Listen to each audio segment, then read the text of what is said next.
that's what Bill was specifically referring to. But as I hear that, it's like there was so much hope that this year was going to look different, and it doesn't currently.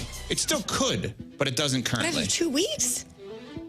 All 2 weeks, hope is gone? 2 weeks? I know they're 0-2, but my goodness. I ain't going to say all hope is gone, but their defense has given up 77 points through 2 games. It's the worst in the NFL.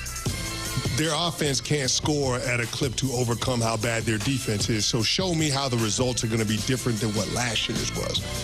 Caleb Williams could take a step forward, and the team still have a losing record. Is that a successful year for them then? If Caleb takes a step forward and you're more confident in his development and his chemistry with Ben Johnson, but the overall record for the team is bad, is that a successful season in Chicago? If you have the same record that you did last year, regardless of what it looks like, you can't say that Caleb Williams took a step forward.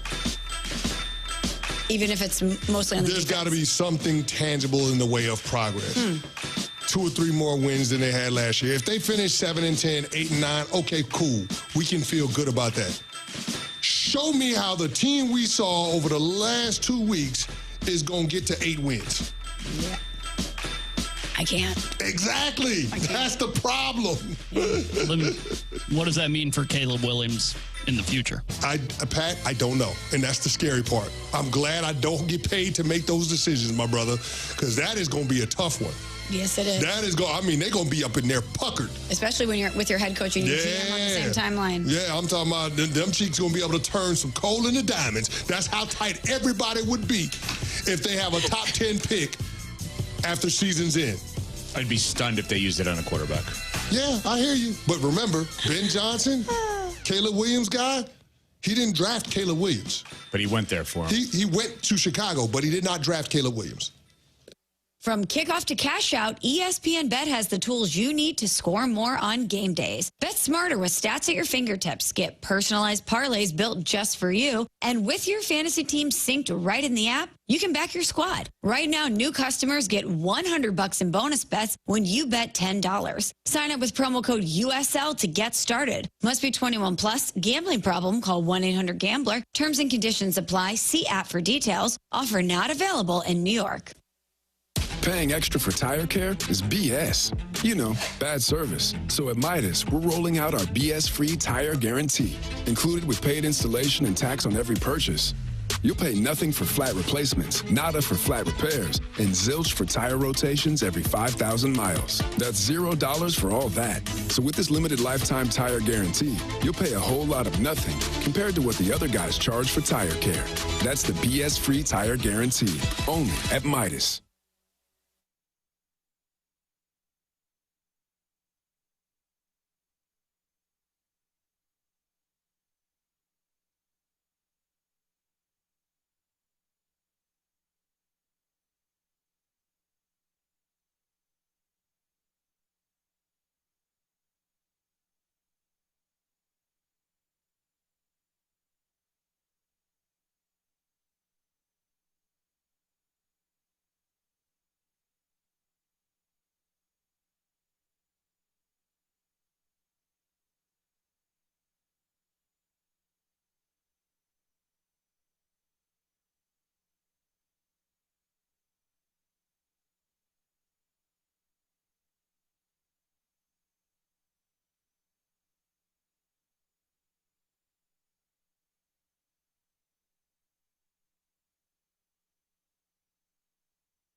7 o'clock in St. Louis. You listen to the Morning After on 101 ESPN. The show presented to you by Brown and Crouppen, airing not only on 101 ESPN and on your phones when you're streaming on the 101 ESPN app and the TMA STL app. You also can watch the program and then go back and watch the program and study the game film on YouTube. Open up your YouTube app, TMA STL. You type it in. Now you're in the Michelob Ultra YouTube chat. You don't have to participate, but you can participate. Well, sure. And we would advocate that you participate because this Stiefel dossier is a Jim Dandy today.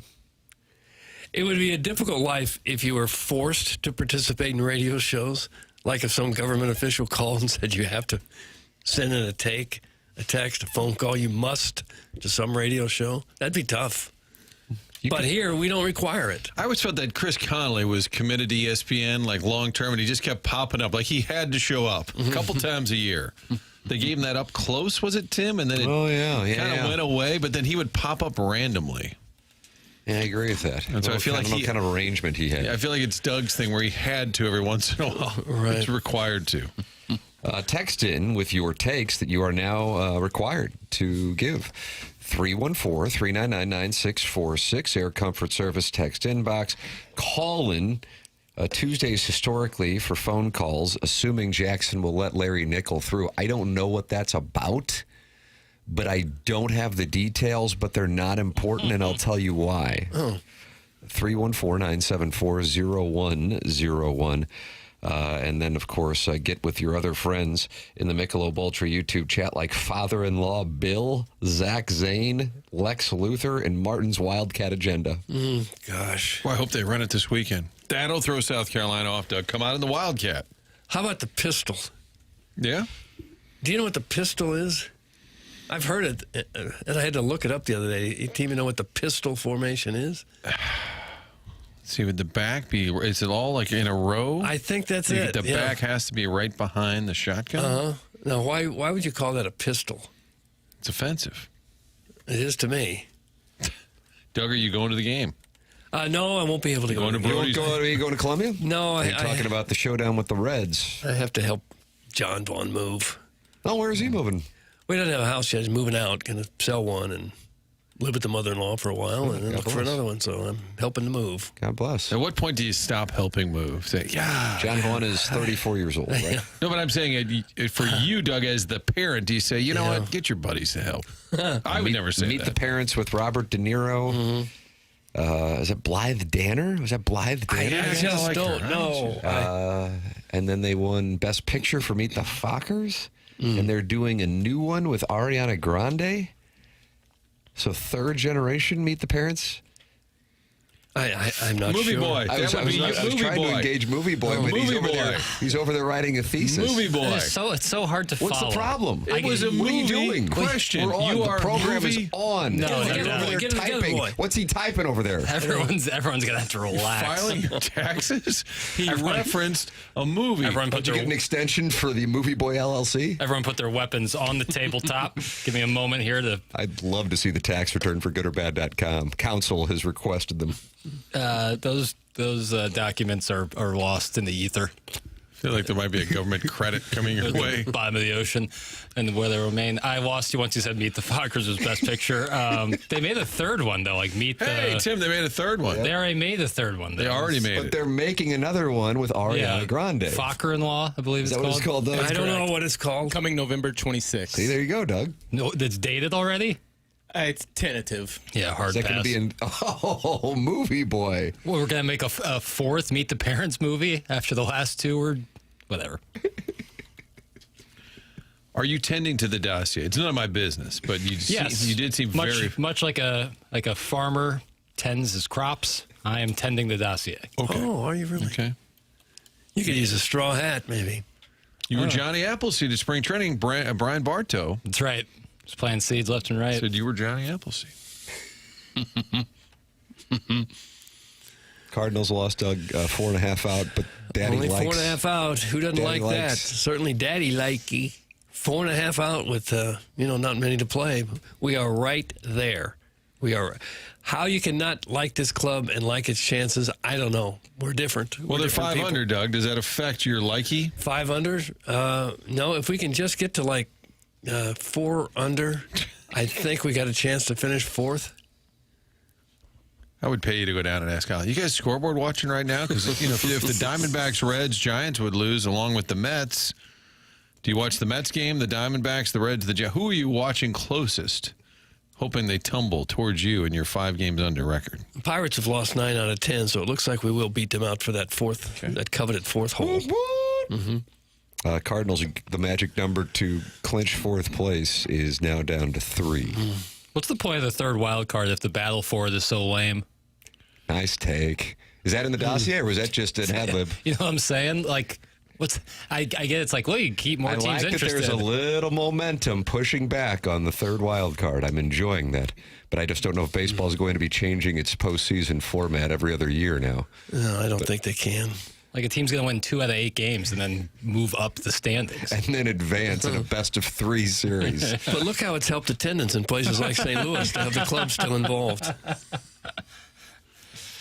Yeah, they're buzzing now that the Diamondbacks have sold their best player at the trade deadline and are on the precipice of entering postseason, a game and a half back of those New York Mets, Doug. And you said nobody's playing better than the Mets? Well, a lot of teams are, but they finally got a win after stringing together 6 or 7 losses in a row. I think stringing together losses. I think the Mets were considered maybe the favorite or co-favorite with the Phillies in that division. They're 12.5 behind the Phillies. Phillies have clinched it last night, right? That's correct, but I don't do crowdsourcing. But in this case, I'll make an exception. All right. First team to clinch a division. Colorado's kind of hanging in there. They're 43 games out now. They're hanging in there. What was the White Sox number they had to get to? Oh, Martin, that's way in the rearview mirror, the pale hose. That was 52.5. Wow, and they're at 57 wins. Good for them. Yep. Just another win for the Tam Avenue Capital Partners. I make picks, you make money. I make picks, you make money. So the White Sox are trash, but they're 16 games better than the Rockies. All right. Well, and the Marlins Family Barbecue, they are 10 games under. Cardinals are inching a little closer to their Jupiter friends. I was one of hundreds at the game last night. The place is like a library. That's from the St. Charles Illini, Doug, in the Air Comfort Service text inbox. It is so sad to think how quickly it fell apart. I mean, it wasn't but, 2-3 years ago they were still drawing their 3 million fans. I bet they haven't had 2 million walk in the stadium this year. And I know the games don't matter. I'm sorry to say that, even though they're still alive. But I was bothered that Liberatore didn't come out for the 7th because he had 77 pitches. He made it 6 innings for the first time in months. I already know the answer would be his overall workload, his overall innings. But he'd retired 9 of 10. Bullpen was way short. Let him pitch the 7th. It matters. It matters. Okay. No, Frank. All right. Okay. Well, the bullpen shut the door last night. No, and most of the guys were unavailable, which I understand. But when that happens, I would like to see the starting pitcher go beyond the 6th inning. Well, they're not happy in the Air Comfort Service text inbox about the conversation, Martin. The Brewers were the first to clinch a division. Nice show prep, ass. That's from Doug's cranky disposition. Did we ever say who was the first? I said that the Phillies were because it was accurate. Oh. The Brewers clinched a spot. Have not clinched the division. Just a playoff spot. The apology text, of course, is not necessary. But, man, would it be an illustration of great character from Doug's cranky disposition to say, you know what? I may have been wrong on that, and I'm gonna apologize and try to do better going forward because perhaps I was the ass. And then I'll read that and say, look, Doug, there's a gentleman. Or maybe just another one of our many lady listeners. This wasn't a lady. Lady listeners. Wasn't a lady. You think maybe this is a guy who is required to call in or text in? He's just fulfilling his governmental obligations at this point? Theoretically, it's possible. Like a communications class in college. Right, yeah. You're working off time. You got caught speeding or something. We'll waive the ticket, but you have to call into this radio station, or at least text. Well, it's a big apology Tuesday. What you have over the weekend is you'll have some type of incident, then you have a fallout, then you have an apology. Oh. And we'll get to that. Brian Kelly. Yes. Ken Rosenthal. Is it called Apology Corner? Oh, it's Ken's. It's Ken's Corner. I take it back. Apology Ken's Corner. Apex. Ooh, that's a good one. Because Brian Kelly's apology is in the College Football Corner. We have Cardinal Corner. I think I saw Ken Rosenthal made the apology. When you make an apology on social media, it's well received, and then the issue just kind of goes away. No, okay. I actually scrolled through some of the comments, which I never do. I would say 90% at least are saying go to hell.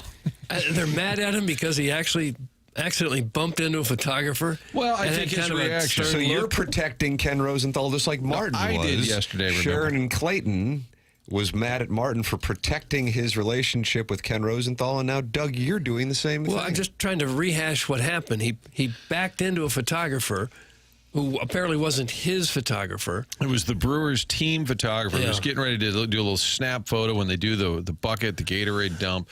Rosenthal backpedaling, knocks him over. The fact that he gave him a mean mug look. Mean mugs and shoulder shrugs. And then didn't help him up is what garnered the most reaction. And the only thing I said yesterday is, I always like to know more. Whatever happened, just tell me a little more. Even the Brian Kelly thing, maybe he and that reporter have a history. I don't know that. Maybe Rosenthal and this photographer had just bumped each other. Dude, give me some space. I don't know. But he did apologize. And as Tim pointed out, it went over really well. Well received. You apologize on social media. Okay. And burners celebrated. Doug's cranky disposition. Doug is a gentleman. Well, I still think lady, but you're insistent. Yes. I'm sorry. I love you. You are never wrong. I will do better. That's from Doug's cranky disposition. Now a lemming. And but we have the text of the day prize. Is that the text of the day? Was that? Oh gosh. Okay. Text of the day prize. The text of the day is snorting a line of Adderall off my tramp stamp. Oh. Text of the day prize is much like the goodorbad.com tax returns bottom of the ocean. Okay, Papers. This guy's just dropping everything at the bottom of the ocean, Martin. Papers, I already know Yes, sir. I already know the answer. But are you taking questions? Yes. Okay, because it seems you may not be. No, I'm taking questions. Is everything okay? Everything's great. Okay. You seem a little distant, son. Not at all. Do you want to sit with Mom and I and talk about it? No, Is there trouble at school? No, everything's good. Everything's great. Okay. You do seem a bit distracted. No. I'm just, just trying to. Multitasking is tough for me sometimes. What do you got going on? We'll workshop I'm working on dossier-related materials and other things. What are dossier-related materials? I don't. These are just words. Then the boy's trying his best. I feel like you were served a warrant or something at 6 a.m. and now you're just kind of rattled. Nope. You served a warrant. You just seem like something shook you and we can't quite reel you back in. If one were to be served a warrant, they likely wouldn't be on live radio. Now, I could have been served. Well, I think you can get the warrant and not actually have to go in at that moment, I think. Would that be a bench warrant? Yeah. Oh, no. Here we go. I had a buddy who had to deal with that once. He rolled a stop sign in Columbia, and then 2 years later got pulled over for speeding and had to go to jail for 8 hours. Really? Yeah, because he had an for rolling through a stop sign? Well, he never paid the stop sign fine, so he had an outstanding ticket. And you can knock off a liquor store and shoot 3 people and not go to jail. I know. Yeah, it was tough. He was like, "Hey, man, I'm in jail." Oh, what are you in for, buddy? And you're like, double murder. Can I use your tickets? Stop sign. You're not going to make it to the game? Yeah. We fished him out, though. Chairman Stephen Wildwood, Doug, and he has that apartment overlooking Busch Stadium. He says, the crowd on my TV from Monday Night Football was louder than the stadium last night. That's from Chairman Stephen Wildwood, 2023 TMA Listener of the Year. I don't doubt it. It had a lot of things going against it last night.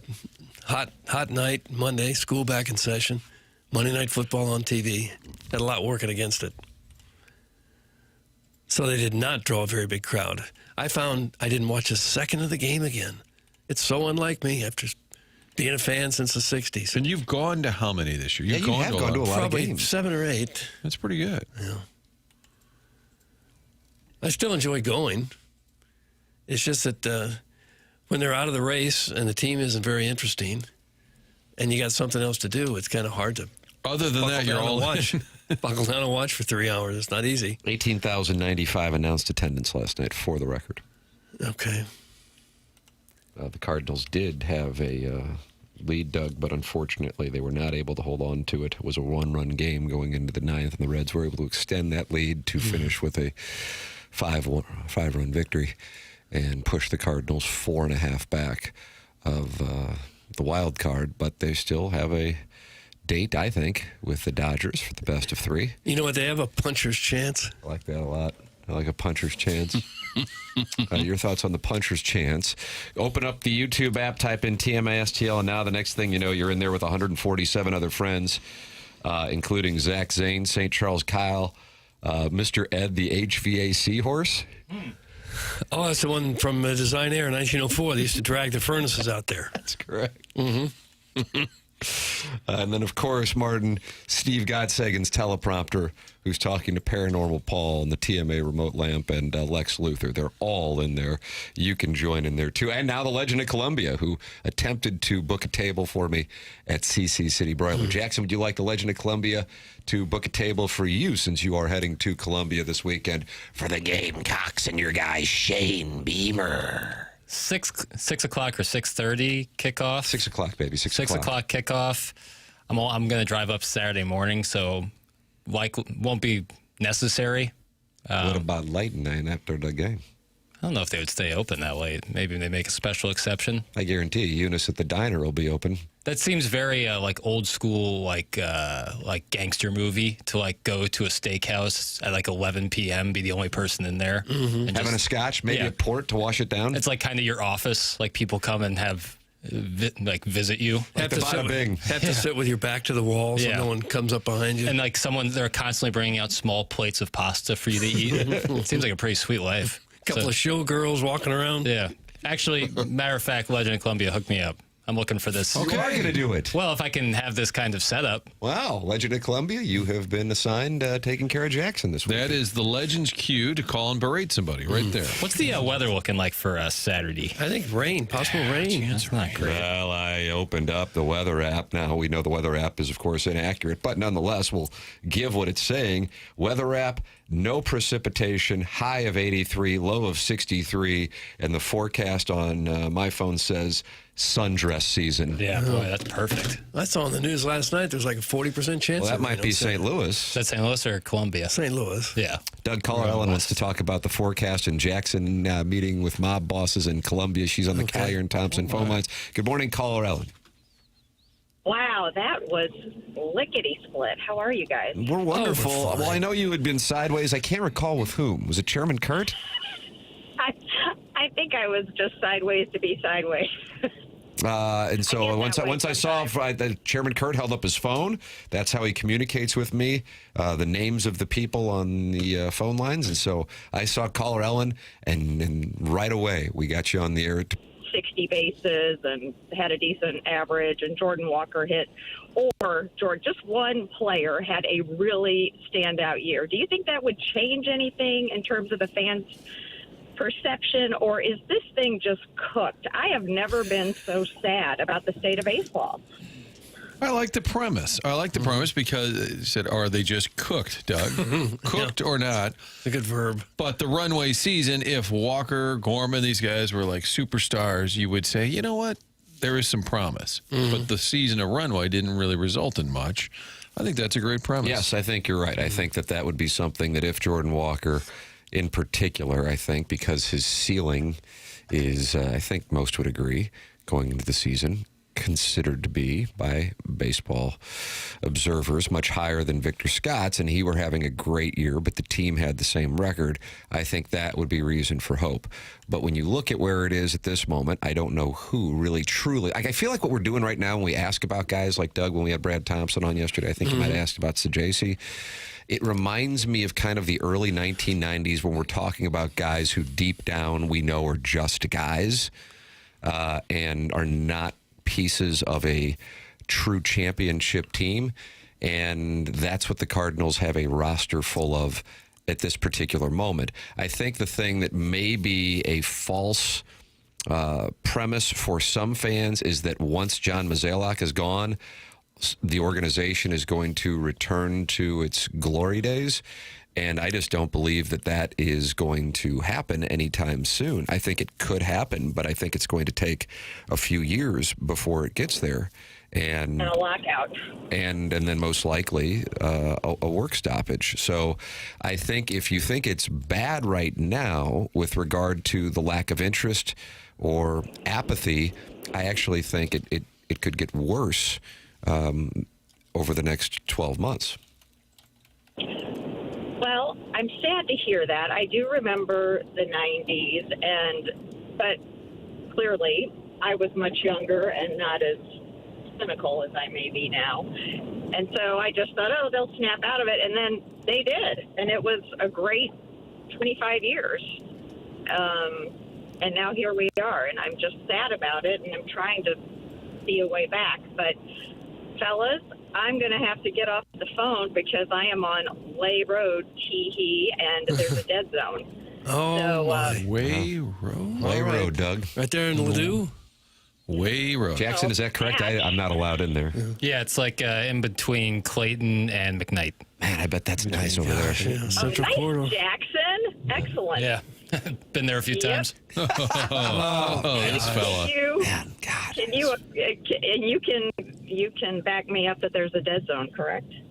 Not for me. There are no dead zones with this kid. Movie boy, there he is. Tim, to your thank you, Alan. To your point, Tim, I think the anger will go away, like the Mozeliak anger. Right. There'll still be DeWitt anger, but the Mozeliak anger will go away, but the apathy will remain. Like, hey, I'm rooting for him. I hope good luck, Heim. You seem like a nice guy. Best of luck, but I'm not really interested. No. I think that will continue. Let me lay out this question, and I'll ask this of not only the dais, but also our audience. What is something, and I suppose it can be even something that we consider to be highly unlikely, that could happen in the next 6 months that would create a large amount of enthusiasm for opening day?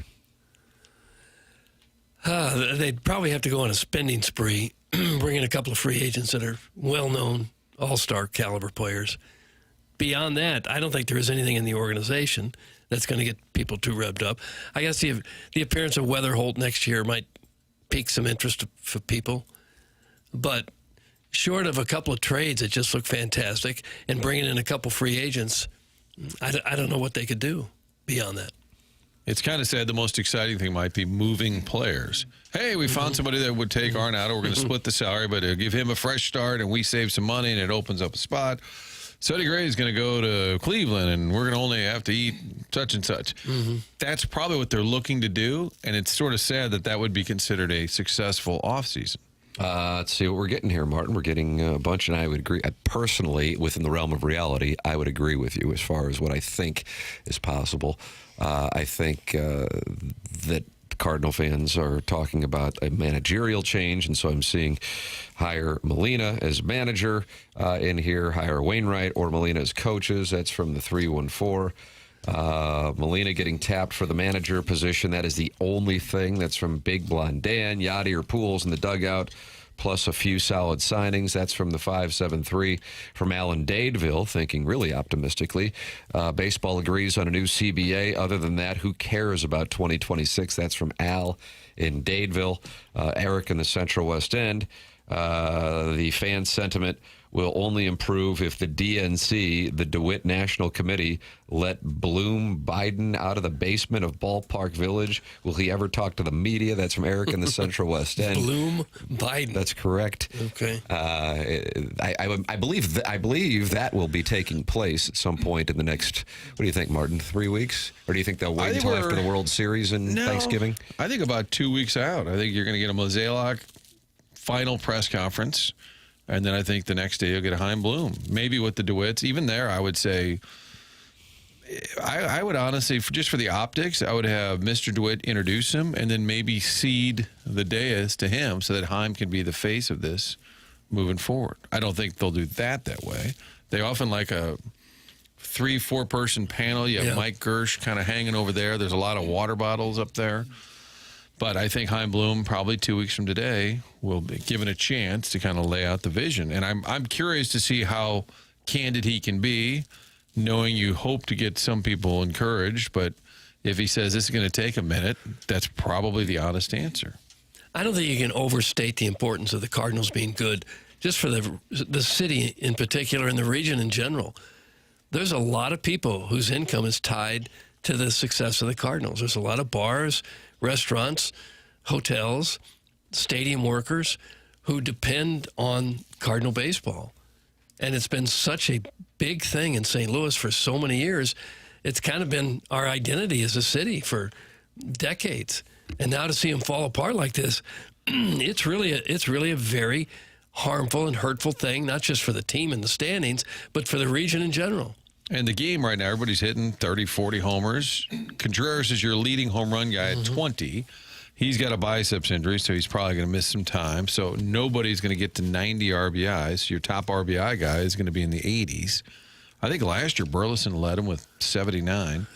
Jordan Walker, the big hope for the future, has got 5. 5. That's Victor Scott's got 5. Walker's must outweigh Scott by 100 pounds. And that's in 328 at-bats. Well, I think the org as a whole is in a pretty good spot. I don't know what it is. You know what's amazing is Gorman, Walker, we always lump those two into the same sentence because it's the season of runway. They have the exact same amount of at-bats. Look at that. 328, Doug. One's got 5 homers. Gorman's got 14. But they're neck and neck in strikeouts. 123 for Gorman, 115 for Walker. By far, well, not the team leader. Contreras is a team leader, 142. I'd be shocked if people start going to the ballpark next year just because of a managerial change. Nobody can manage that team to a World Series contending season. That's from Ian LaPerriere. Doug, you know him as Lappy. Yeah, that's true. It might help if you got a big name manager. It would certainly help, but it's true that you got to have the players. A manager's not going to manage you to a title if he doesn't have the horses. Nolan Gorman got his eye back. And there's Jackie Papers. Welcome to the show. Good to be here. There he is, working over there on a wide variety of things, including breaking news from Hollywood. We'll have that for you on the other side of the break. It's TMA 101 ESPN.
Oh, Doug, what is the music theme? Cher's birthday, be my guess? Cher's birthday? What do you think she is?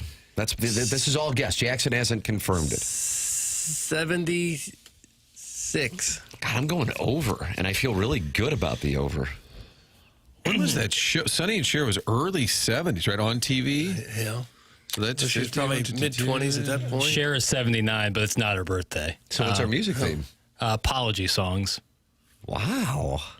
Okay, you think we're going to hear Timbaland and One Republic? Was that 2007? I just don't know the years. I'll say 2007 because it gets me 2006, and it's either 2006 or 2007. Too late to apologize. One Republic, and Timbaland was like, did he remix that? Or I don't know who remixed what. Spell Timbaland, Doug. Timberland. No. Timberland. No. Timberland. Timba. Tim nailed it. It was 07. Timba. What about Nirvana? All apologies. There's plenty more segments to come. Okay. Plenty more segments to come, Doug. Plenty more. Plenty more comebacks. The program's called The Morning After. It is presented to you by Brown and Crouppen on 101 ESPN and the TMA STL YouTube channel. You are welcome to participate in the program by texting in 314-399-9646. That's the Air Comfort Service text inbox. Then you've got the Callier and Thompson phone lines, 314-974-0101, and the Michelob Ultra YouTube chat, where friends have gathered this morning, like the TMA Remote Lamp, Lex Luthor, John Scores, and Patrick over at Immaculata. Okay. This show is really popular in the Immaculata Parish. It's an old money show, I think. Yeah. It's right around where Ellen was, right? Well, when she called in, yeah. This is a central corridor, sure. It feels like it. Doug, Robert Redford has passed away. Oh, he did? Just this morning, that announced. I hadn't heard that. And Jackson, as the host of Movie Boy and also, at least for the time being, the owner of goodorbad.com, I know of the St. Louis metropolitan area and all of our streamers throughout the world. I want to hear your reaction. Just an all-time legend. As legendary a figure in movies as you can have, not only as a director and actor, but starting the Sundance Film Festival, a champion of independent film. Robert Redford is will be missed. You know, he's a real pioneer. It's sad, but he lived a great life, an incredible life. He died at 89 years old. Yeah, I didn't realize he was that old. Acted for a while. I mean, he was in. People maybe not know this. He was in like Marvel movies. Like he was in Avengers at the end. Like he made appearances in those movies. Like he has been a major part of movie history for. Butch Cassidy and the Sundance Kid is 1969. Mm-hmm. So going back 50 plus years. Yeah, he was a true movie star. Yeah. Yes. He didn't even have to be much of an actor if he didn't want to be. He was just had that kind of star Him power. and Paul Newman, you go Butch Cassidy and Sundance Kid and The Sting. Like it's as good as, and then, All the President's Men. He's Ordinary People. He's one of one, man. What about the George Washington of cuckold films, Indecent Proposal? I've heard of the movie. I have not seen it. Sweet mother of mercy. What are we doing with this goodorbad.com investment? You gotta do some show prep, man. Yeah, you're right. How have you not seen Indecent Proposal, and you have the Movie Boy podcast, and you've done, 3 rounds of funding for goodorbad.com, and there hasn't been $1 of revenue? Not $1 of revenue. I'm building something, though. Sounds like you're a hashtag influencer. Yeah, it takes money to make money. Amen. Took Bill Gates a while to get off his feet. Right. Yep. Right. Amazon. Just $1. Amazon didn't turn a profit for years. That's correct. Value went up, though. Let me tell you, this good or bad value. I remember when Amazon was a big thing, and hey, you can get a textbook at a discount price. Ooh. That's how it started. You can get some college textbooks cheap on Amazon. How's this guy not seen Indecent Proposal? Boy, you got it coming now. Mm-hmm. This really opens you up. Rotten to some Tomatoes criticism. only set 34% Indecent Proposal. 38th best movie ranked for Robert Redford. So maybe you're not missing That's why out. it's tough, man, because you want to watch the new stuff that comes out, but you also want to get the context of movie history and see stuff for forever ago. Like you gotta try to bridge that gap. It's tough. The critic consensus on Indecent Proposal, I really like this line. Lurid, but acted with gusto. Lurid. Doug, The Natural Do you put Yeah, that was a great movie. I like Jackson? Outstanding. Okay, wow, Yeah, all right. it's And like you could tell that he had played at some point. Yeah. He threw right. true he swung the athlete, bat. like a real athlete, really good, kind of early sports movie, kind of a blueprint sports movie. Wilford Brimley, hell of a manager. I love Wilford Good Brimley skipper. so much. Just a good skipper. And wasn't the gentleman who played the role of Shackelford in Indecent Proposal involved in The Natural? Am I correct on that? I don't know that one. I'm trying to source that. That would have been Seymour Castle. Seymour Castle. He was, he played. He played. There for Seymour. He played Sam Simon in '61. Seymour Castle played the role of Sam Simon from The Simpsons in '61. Maybe not Sam Simon. He was a columnist in New York. You know what? Seymour Castle. Hold on. Was a columnist in New York. No. Then would later create The Simpsons. Sam Simon, 61. He played Sam Simon. Don't ever doubt yourself, kid. He's also in Royal Tenenbaums. He plays Dusty. Wes Anderson, Doug. Yeah, Dusty. It always goes back. And he's in Life Aquatic, so clearly a friend of Wes. Can I recommend you go see 3 Days of the Condor? That was Robert Redford. Yeah, I need to see Max von Sydow is in that. Oh, yeah. It's a fascinating film because he was a CIA guy and all he did was read books. But it made him incredibly smart. And when he needed to be on the run, he was smarter than everyone. 3 Days of the Condor, Jackson. Please, right. I'll take a book I'll report add that. 1 week from today. All right. Doug, Sneakers is my favorite Redford movie. That's from Danny Tanner. Don't believe I saw that one. But I'll take that under advisement. Was Danny Glover in the picture? I don't think Glover? I saw it. I Dan Aykroyd. Ben Kingsley? I don't remember Sneakers. 80% Rotten Tomatoes.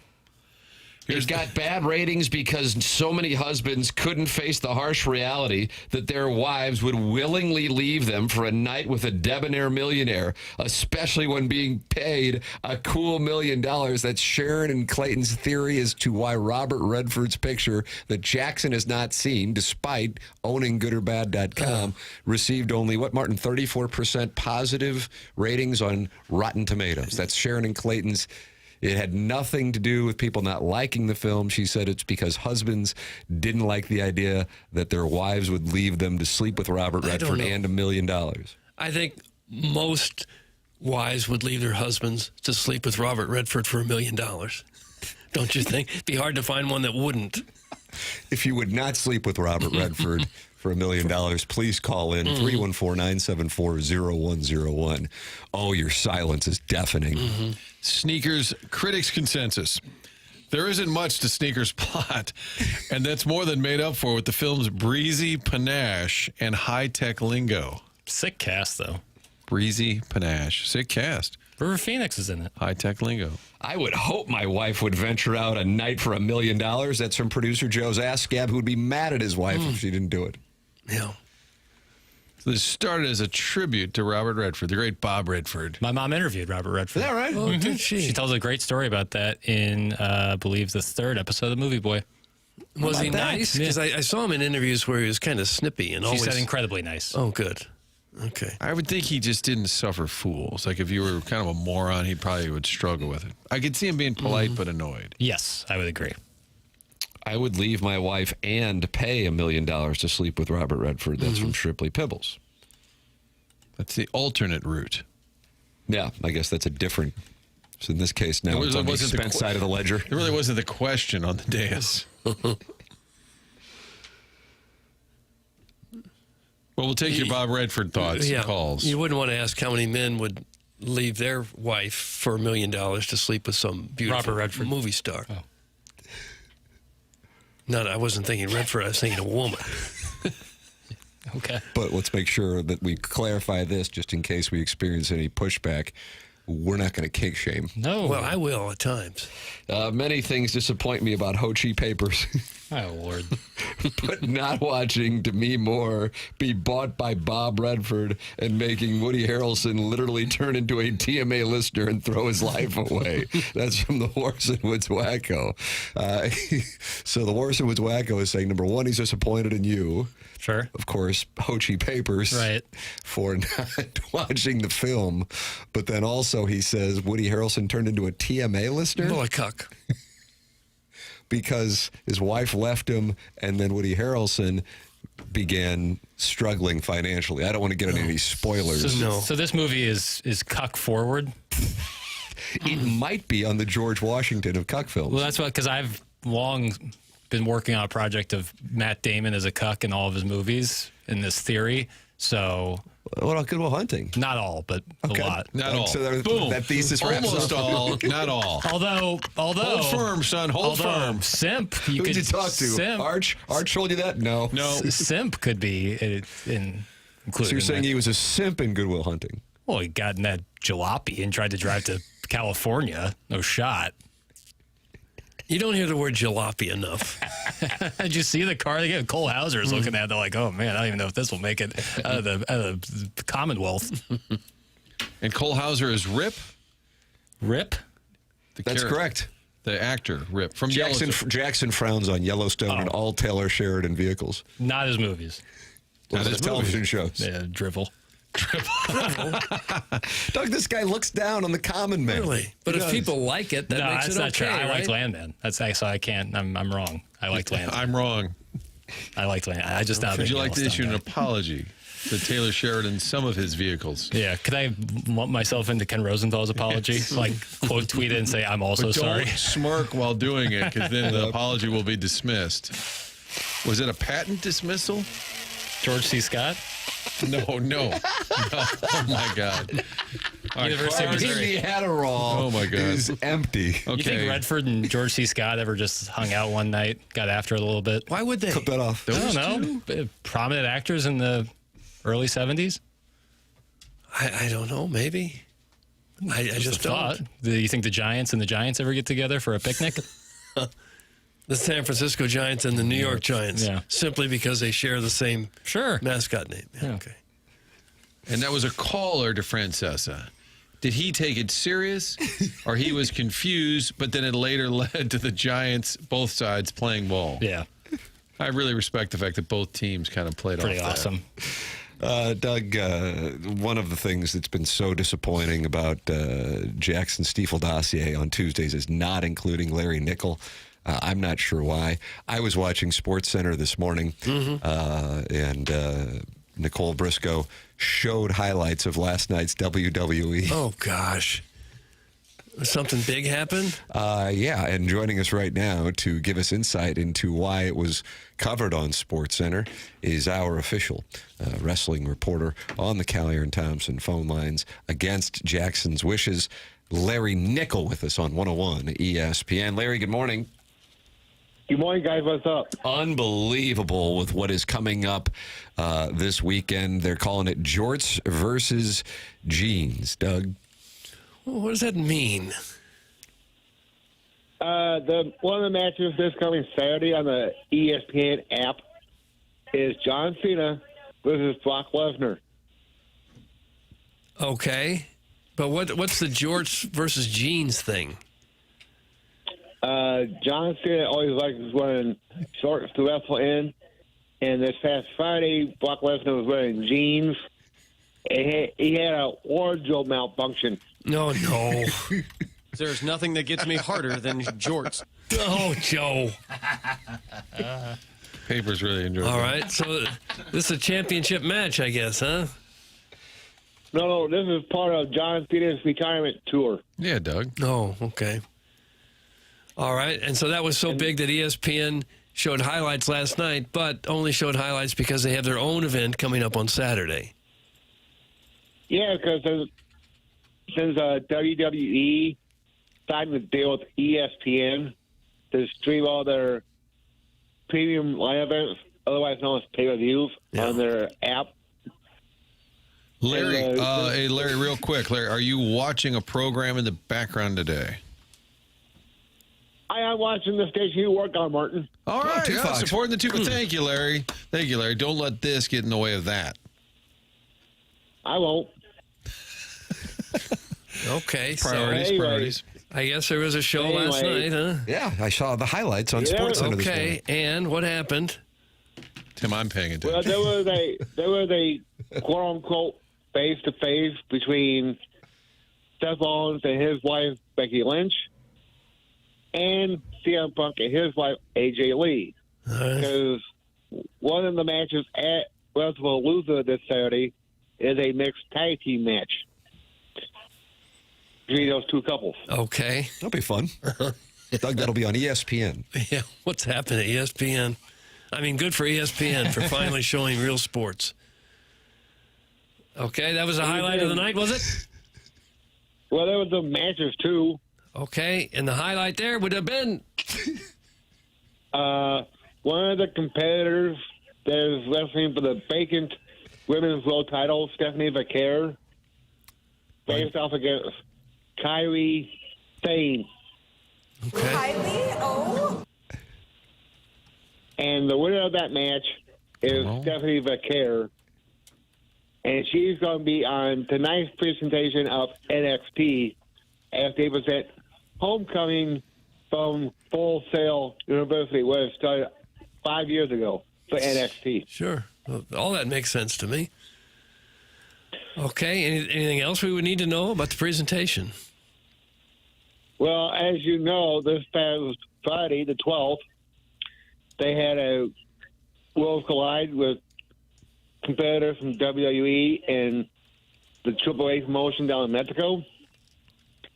And the winner of the main event from that presentation and new AAA Mega Championship, which is the Mexican World Heavyweight title, is Dominic Mysterio. Okay. Did that shock you at all? Yeah, because this is the first time a Mysterio has held the Mexican version of the World Heavyweight Championship. Is that the family where the guys are like 5'6", 130 pounds, and they're beating up guys who are 6'4", 250? Oh. Yeah, that is the father of Dominic Mysterio, WWE Hall of Famer Rey Mysterio. Okay. Yeah, luchador. Doug, and they were on Get Up on ESPN, which is on our television monitor here in the 101 ESPN studios. They were in the midst of breaking down the Chicago Bears, and right in the middle of the segment, as Mike Greenberg was talking, all of a sudden, a wrestler appeared on the set, and then now the whole show has switched to this wrestler cutting a promo on Get Up as he was just announced on ESPN. Larry, it is wonderful to see ESPN finally covering professional wrestling the way they should have been since their inception. Someone's going to break a chair over Stephen A's head. Yeah, because this is not the first time wrestling has done any form of ESPN. It is or is not the first time? Is not the first. It's not. Tim, this is not the first time. Not the first time. Yeah, back in the 80s, there was another promotion that is no longer in business that had wrestling on ESPN, the cable station, and that was the American Wrestling Association. Is that the AWA? Yes. Seth Rollins is out there right now, and looks like he's sideways with the man, Becky Lynch. See Becky Lynch and Happy Gilmore too, Doug? I did. Yeah. I did, yeah. Great performance. Best supporting actress, probably. Larry, are you taking questions? And some people feel we've given you a really long runway here. That's Mr. Mudjack Mike unhappy with it. Jordan Walker asks, question for Larry. Have you ever done any mud wrestling? I will never do any mud wrestling. Okay. Fair enough. It's a good stand. Tim Texter wants to know if this is terrorism. I don't know what that means. The call is terrorism. Larry, do you have the top 5 countries in the world available? Yes, I do, Tim. Thanks for asking. Okay, let's have them. Number 5 will be Australia. Okay. Number 4 will be Jamaica. Jamaica. Okay. Number 3, Mexico, because of WWE Association. Sure, you're still excited about that. Yeah. Number 2, Canada. All right.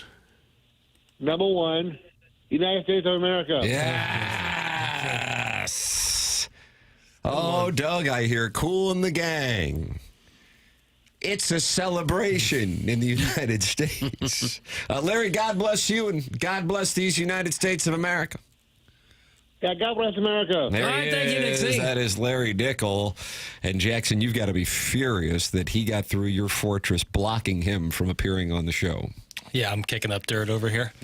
like that term, kicking up dirt. Earl Weaver would do that, wouldn't he? Oh, he would, yeah, and throw Lupinella. pillows if things didn't go well in his house. I know the listeners are on board when they just say, get to the countries already. They know that's a sign it's over. I rather enjoyed that one. You can email in the morning after at InsideSTL.com for the Design, Air, Heating, and Cooling email of the day. We are midway through the month of September, and Riot's dad has a 1-goal lead on Midge. Martine's brother, Bill Grammatica, has a win, along with Buck Swope, Grandpa Licks, Dirk 3K, and Misty Plops. You can compete with the greats the morning after at InsideSTL.com for our Design, Air, Heating, and Cooling email of the day. Coming your way at 10:45 on our Stiefel dossier here on 101 ESPN and the TMA YouTube channel. Men, have you or your family seen a change in you? Not quite yourself anymore, struggling to focus, no energy for the people you love? Put it this way, if your bedroom could talk, would it have anything to brag about? It could be you're getting older, or work stress, or the undeniable fact that we've all become our kids' personal unpaid Uber drivers. It could also be your testosterone calling it quits, and you never got the memo. Mentality can help you change that mentality. A local St. Louis healthcare provider that focuses not only on testosterone, but free testosterone, which some places just do not check, is ready to help you out. Check out mentalityhealth.com to learn more. I've gone out there and I have been tested in and out within 20 minutes. Super friendly staff. Whether it's low energy, weight gain, or just feeling something is off, Mentality can help. So stop being tired of being tired. Get back to the guy you used to be. Visit mentalityhealth.com and check out more about Mentality. Doug Ken Rosenthal made his apology. Brian Kelly made his apology. Right. We will attack them for apologizing, because the right thing to do is to double down and deny. And we'll have that for you next on TMA 101 ESPN. All right.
This is Jackson with a Sports Center update driven by Johnny Londoff Chevrolet and Johnny Londoff Autoplex. The Cardinals lose last night to the Cincinnati Reds. Back in action tonight against the Reds. 6:45 p.m. first pitch. Michael McGreevy on the mound for the Cardinals. That was another Sports Center update driven by Johnny Londoff Chevrolet and Johnny Londoff Autoplex. See them at londoff.com. Chevy, together we drive. Are you kidding me?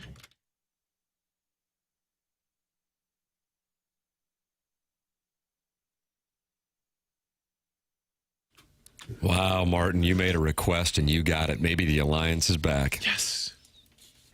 It's TMA 101, ESPN Jackson's music theme today here on September 16th, 2025 is songs referencing apologies. Is that correct? Yeah, apology songs. Okay. Because over the weekend, you have the incident, then you have the fallout, and then you get the Monday apology. That's correct. And this weekend, we had a couple that stand out, and now we've got the apology. Martin, you, of course, I don't know if you're going to recuse yourself from the Ken Rosenthal conversation, but Sharon and Clayton says you want to maintain a good relationship with Ken Rosenthal, so that's why you're defending him. Because of that weekly podcast we do. That's correct. Marty and Ken, where we break down the leagues. So Ken Rosenthal, in a video clip following the Cardinal loss on Saturday, appeared to mean mug a still photographer who he bumped into when the Brewers did their Gatorade shower for their post-game celebration, and then Doug, the judge and jury on social media, gave him the what's what and the who's who.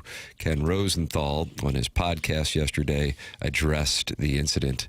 Here is what he had to say. Okay, hit the lever, please, Pale. I want to talk about what happened Saturday night when I accidentally bowled over Scott Paulus, the Brewers team photographer, while I was getting out of the way of the Brewers dumping water on Andrew Monasterio. Now, the ever-observant A.J. Przinsky joked afterward that I looked like Muhammad Ali standing over Sonny Liston. Now, A.J., of course, is more experienced in these kinds of interactions than I am. And I must admit, though, when I looked at the video, when I saw this, I was surprised at how upset I appeared. I was more confused than anything. Now, I had to continue the interview. We were live, folks, on national television. Couldn't stop.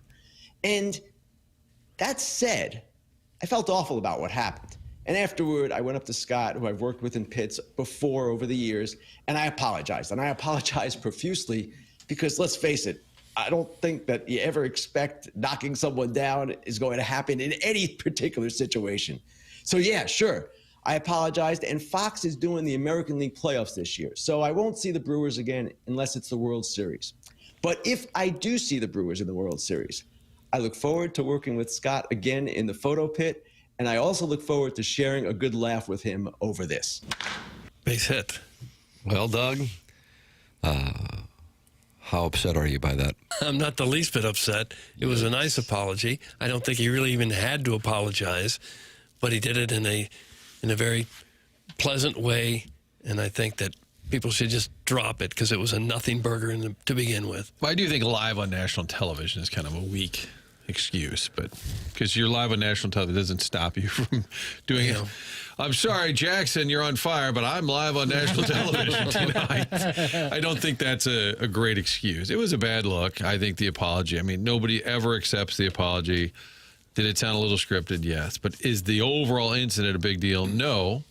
My curiosity yesterday, was there any more backstory? Had they been feuding earlier? Did he bump into him earlier? I don't know, but it sounds like the two of them. And the guy actually went on Milwaukee radio, the photographer, and said, we're all good. It's fine. We're good. Is he going to, sue? I don't know.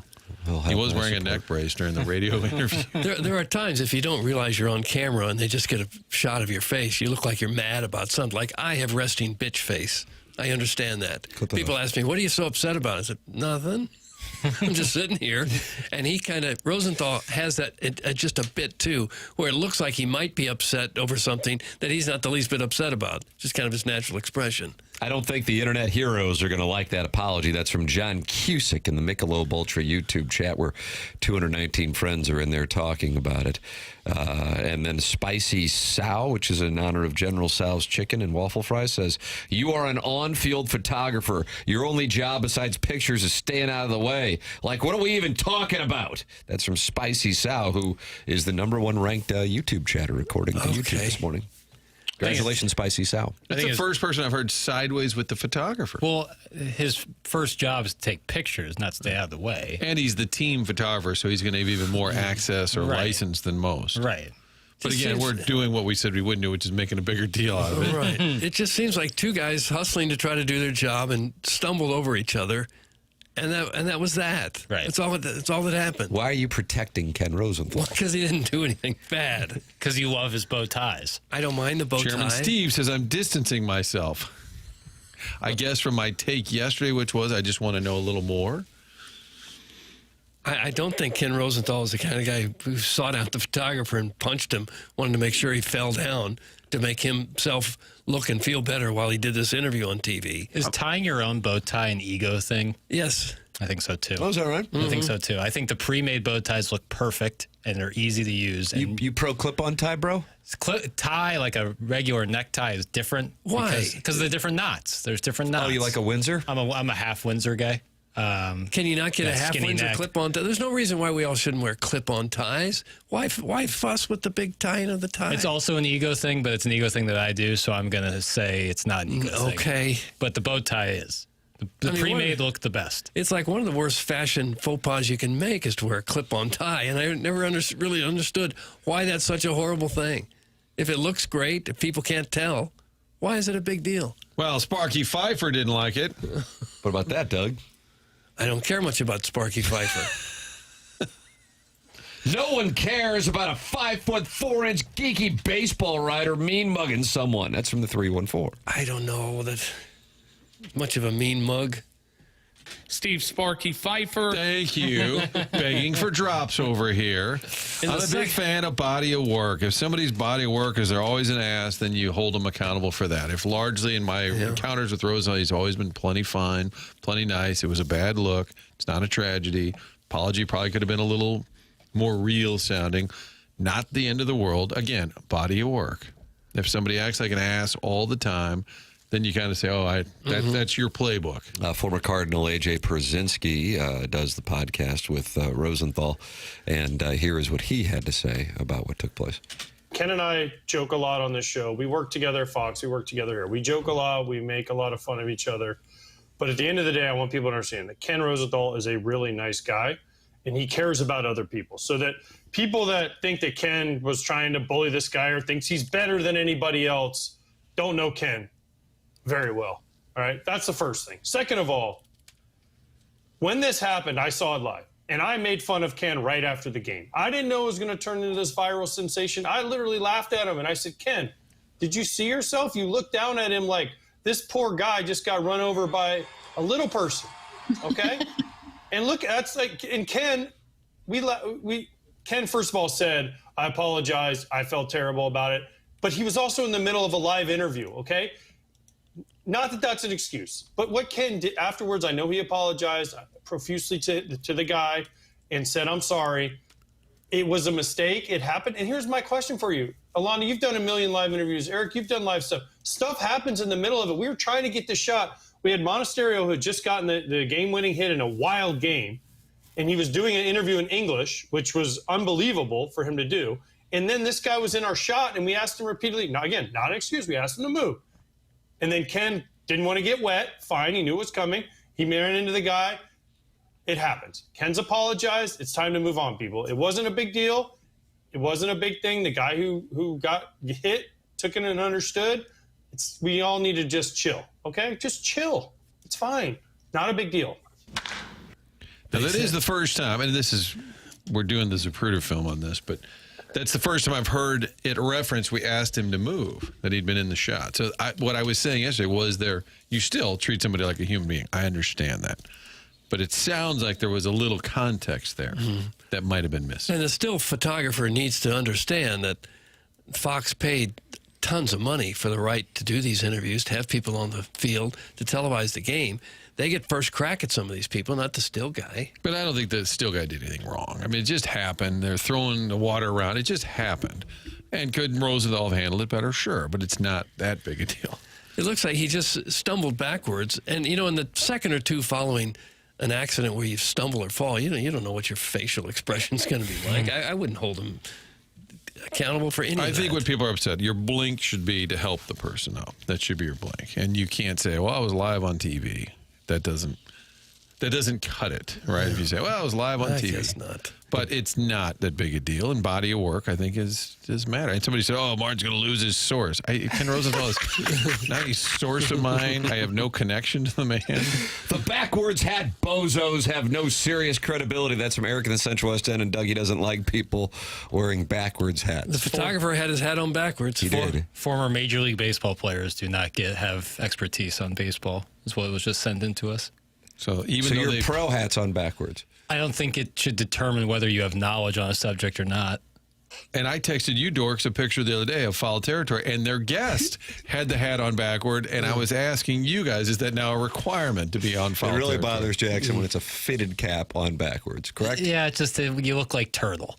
You look like Turtle, and it's 2004. Is that Jerry Ferrara? I don't know. Yeah, you look like Turtle. And I believe in the group text it said he's probably all he needs is a pair of those OC shoes and a Yeti tumbler, and he's a Kirkwood dad or something. And I looked down and I had OC shoes and a tumbler. I said, oh my God, yeah. I'm the hat. Jackson sharp shot you while he was in the tent with Garrett. And I admitted to being 2/3 of the way before I there. put that live bet in on Missouri State. Yeah, well, it was an expensive weekend for you. No, Rosenthal should apologize for his apology. It's from Steve in Wildwood. He wants him to apologize for his apology. I don't know. Martin, it's just simply siding with a fellow media person, like a brotherhood kind of thing. It's not that hard to get. That's from Sharon, and she's in Clayton. And Martin. Calm down. You're getting owned right now. Charlie Marlowe AI. Dan Quinn also looks stupid. Dan Quinn of the Commanders wears his hat on backwards. Yeah, I don't get it. Okay, but if I'm always aligned with the media, why did I take Brian Kelly's side?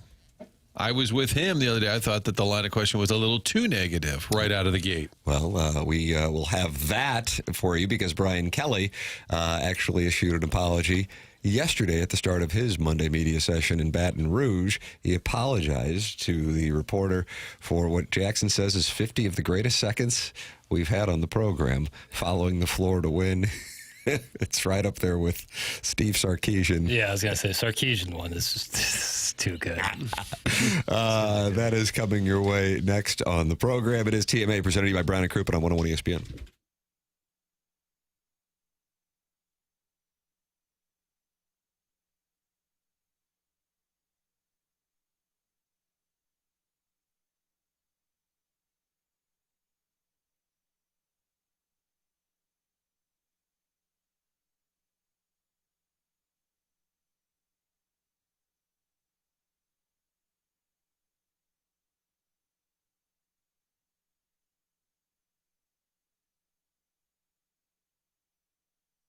Hey, this is Tim McKernan for Universal Windows Direct online at universalwindowsdirect.com. You can call them at 314-334-2522. September is here. Kids back in school, vacations winding down. It's time to refocus on the house and talk with the people at Universal Windows Direct. This September, buy 2 windows, get 2 free. Plus, get $500 off your entire home improvement project, all with 0% financing for 3 years. Don't wait. Lock in your comfort now and call them at 314-334-2522 or visit universalwindowsdirect.com to book your free estimate today. Buy 2 windows, get 2 free. No limit on how many windows purchased. $500 off your entire home improvement project when you schedule now and pay 0% interest over 3 years. It's Universal Windows Direct online at universalwindowsdirect.com. That's universalwindowsdirect.com. Reach out. Buy 2 windows, get 2 free. No limit on how many windows purchased with Universal Windows Direct online at universalwindowsdirect.com. Go to universalwindowsdirect.com, and like me, you'll be saying, I love my windows.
Doug, Outcast. Is this the Stankonia?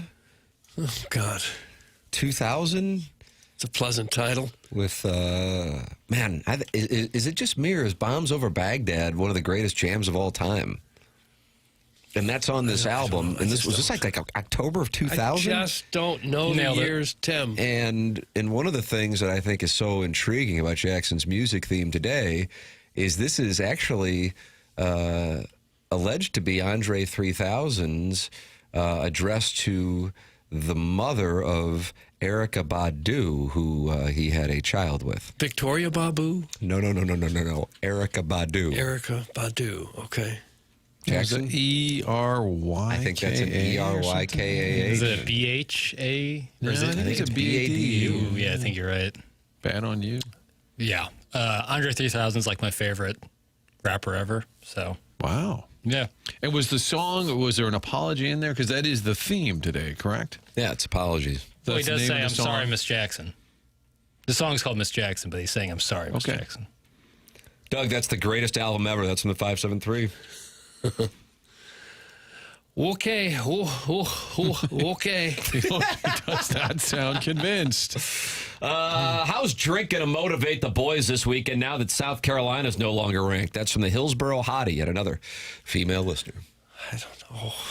What? Just need a student reporter to pick South Carolina. That's all you need. It's not enough just to get your team ready to beat the other guys. You got to find some outside influence to get you going. Do you think South Carolina will give us Lenora Sellers clarity, or do you think we'll roll into Saturday? I would imagine all the way up until 5:59, you will not have clarity on Lenora Sellers. He's out there in the pregame throwing the ball around, and then he doesn't play. That is what I am expecting. Now, Shane Beamer will be addressing the media in Columbia, South Carolina, later today to talk about the injuries to his Gamecocks. Doug, 12.5-point underdogs on Saturday night in Columbia. Talk of precipitation in the forecast, according to the weather app, which we know is infallible. Now they say no rain in the forecast on Saturday night. High of 83, low of 63. I will be there. Jackson Burkett will be there, and he is sleeping with his buddy. This has gone on a lot lately. When you stay at someone's What's house, the closed captioning on that line you just uttered? Mumbles nervously. When you stay at somebody's house, you are not sleeping with that person. You are just staying under the same roof as them. Well, like if you go stay with you go stay with in-laws, are you sleeping with your in-laws? Not usually. Right. Right, and I'm glad you said not usually. Yeah, that kind of confused me. Kind of threw a wrench into this whole situation. I'm just saying I'm going to be staying in my buddy's place, but I'm not with him. Just the two of you. No. Who else is going to be there, Gareth? His girlfriend. So you're the cuckold. No, it's not two very, very different questions. Neither. Okay. Well, good luck to you. Am I packing? That's again. Two things were said to me at the same time, and I just trying. No glitter. Okay. And I don't know what you said. I said good luck to you. Oh, okay. Thank you, Doug. More of a statement. Team Doug. More of a Team Doug. So you are officially ending the alliance with Martin nearly 1 year into what was a really strong alliance. No, I don't want to burn any bridges. But you just said you're Team Doug. Well, in this case, I can play it back for you. Oh, thank you. I thank the stenographer too. I remember. Yeah, I'm Team Doug in this issue. But I'm not sleeping with my buddy. Oh, okay. Staying at his You're place. fired up to be back. And I will be in Columbia. Como, yeah. Yeah, it's been about a year. And the legend has reserved you a the place legends to all dine over the Martin. The legends all over the Michelob Ultra YouTube chat, and he is saying that he will attempt to book something for Jackson if he is interested. Yeah, again, the game time is going to make it hard for a Saturday night dinner. Mm-hmm. Especially one of that caliber. How about a lovely luncheon? You can go to Willie's, get some wingy. Doug, do they have the cottage fries? I don't know what they have. If I'm going to be there, Booches will probably be packed out to the gills. I'll figure something out. Okay. Well, the legend will figure it out for you. Maybe through a back door. Save you a spot. I don't think you can make a reservation for Booch's. He's the legend. Would that be like getting a reservation for McDonald's? Would you get the cottage fries at Willie's, maybe some wingy, and then bring it over to Booch's to wash those down with some burgers because they don't have fries, Doug? Now you're talking. It's enraging. Who doesn't have fries anymore? Yeah, it's potato chips. That's a good. That is a good Columbia question. Is like, what fries would you take to Booch's to wash down your burgers? You want to tweet that out? Yeah, I'll do it. Why did they buy a little fry machine to make some extra money on that? I'm gonna have to preface it with "for my Columbia folk." And then Legend of Columbia has just issued a statement in the Michelob Ultra YouTube chat. I absolutely never said that, Tim, with a laughing emoji. Well, he may have. So he now saying that he will not be booking anything for you, Jackson, on Saturday. Rats. It's okay. Like I said, the reservation is not going to stop me from not going. Because you're going to my house and you've got bottle service? No, I don't think I can ever do that again. I'm not built for it anymore. I'm not built for it. You got to be in shape to get through that? You just got to be in the right headspace. You got to be feeling it. No, I just don't think I'll ever get there again. You're welcome to express your thoughts. Are you going to be hanging out with Little Jackie Papers in Columbia on Saturday? Or are you going to Bloomington for ILL? Getting 5 points on the road against the Hoosiers. 314-399-9646, Air Comfort Service text inbox. That's how you can express your stories in there. And also call in 314-974-0101, Collier and Thompson phone lines. On top of that, you got the Michelob Ultra YouTube chat. Michelob Ultra, sponsor of the YouTube chat, 95 calories and 2.6 grams of carbohydrates. Looks like the forecast is going to be wonderful. Enjoy the outdoor beautiful weather in the St. Louis area and in Columbia and maybe Bloomington with a Michelob Ultra. 95 calories, 2.6 grams of carbohydrates. It's only worth it if you enjoy it. Also, the sponsor of the Lemmings Open. And, Doug, that is taking place 2 weeks from today at Oak Valley. You can sign up at 101ESPN.com and get your foursome together. This will be a magical morning and afternoon of golf on Friday, October 3rd. Breakfast from Donut Drive-In, lunch from Lion's Choice, dinner from Small Sliders, and then all of your Michelob Ultra all day long. You've seen the weather. You know how glorious it's going to be, and you can join me, Martin, Doug, and Jackson for a day out on the course, including complimentary breakfast from Donut Drive-In, lunch from Lion's Choice, an after party with food from Small Sliders, and all your Michelob Ultra beer and seltzers. Portion of the proceeds benefiting Birdies for Bipolar, a longtime charity partner of TMA. Register by going to 101ESPN.com. And candidly, I am on a mission to ship this one. An absolute mission now. Okay. And I'd like to be paired with Jackson and whoever you are putting together because my son is so pissed off about us not winning when we played back in May. All right. I'm trying to cook up a team as we speak. So Sweet Guy, maybe? No, he won't be on the team. Not good enough. I don't think he'll be in St. Louis quite yet. But also, if he was in St. Louis, I wouldn't pick him. Wow. Just being honest. Hurtful. Not much of a golfer. All right. Not much of a golfer. I think I'm going to have Chris Nagel, Jim Holtgreave, and Skip Berkmeyer. Okay, it's going to be your fourth. Where does your son fall into all this? He's replacing me. Oh, nice. So it'll be those three and then your 8-year-old son. That's right. We'd get cooked. You kidding me? The Lemmings Open taking place 2 weeks from Friday, and all of your breakfast, lunch, and dinner in Michelob Ultra. And you know it's going to be beautiful weather. I love that Oak Valley layout, too. That was, it's only like 15 minutes away from, 270, 255, and 55? I love that drive when you get in on their property. Like you go around that lake, and it's quite beautiful. Mm-hmm. Beautiful country, as I say. Place for you to go camping with some of your guy friends. Yeah. Doug is just going back to this theme here. Just keep the hits You're rolling, on Team man. Doug, and look at what's I know. Look at what Doug. Not really, that's done for you. Not really paying dividends. Well, there's a campground there. I know. There is. Step away from the Nice alliance. campground. What's up? Step away from the alliance, and you get nicked. It's true. See? It's true. I should have never left my post. Hi, Jackson. I'd like to join your foursome for the Lemmings Open. I'm out of allowance this month, but I'm happy to pay you back in installments. I'm not very good, but I did chip in for birdie from 40 yards out on Monday. Ooh. That's from the Millennial, who will pay you back in installments. Huh. We'll see. All right. We'll see. I'll have to send in some game tape. What's everyone's golf handicaps? Thanks. That's from the 573. Okay. Doug, you don't carry an index. Mark, No. you don't carry an index. Chairman Kurt, what are you, like a 14, 15, somewhere in that range? I haven't had one in the last year, but I was last at like a 15.5. Doug, 15.5. Jackson? I also took a year sabbatical from posting scores, but... Well, what are we doing here? Does everybody want to wind up in the river? In the 9 to 10 region. Whew.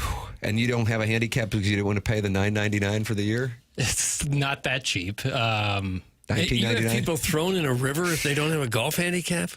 I don't have to. I'm not here to talk about the past. Oh, okay. Steroids is bad. All right. Who was the congressman from Maryland? He was all over McGuire. What, you taking the fifth? Sounds like you're taking the fifth. All right, never mind. He like had no time for it. I think it was Congressman Cummings or something. The guy in Maryland, he was just sitting up there. You're not saying anything? You're taking the fifth? All right, fine. No time for it. Looking back, it is kind of hard to believe that Congress had time for guys having too big of muscles and hitting too many home runs in baseball. Right. How was that? Like those were the salad days. Got nothing else to concern yourself with? Every Lemmings Open competitor should be able to subtract a stroke for every pound of body weight they put on during the event. The Grint/BMI would really level out the field. That's from Arbor Day. That's not bad. We weigh them when they get there. Yeah. And then when they leave, if they've gained 5 pounds, we knock that off their score. I think that's a wonderful idea by Arbor Day. It's kind of like the fantasy football punishment where if you eat a waffle, it takes an hour off your 24 hours in the Waffle House. Like every 3 Lion's Choice sandwiches you eat, you get a stroke off. So guys could be coming in 53, 52. Lots of treats. Yeah. Stephen Wildwood wants us to know he's a 21.7, Doug, and he's playing Belle Reve tomorrow. He has set the over-under for his score at 115.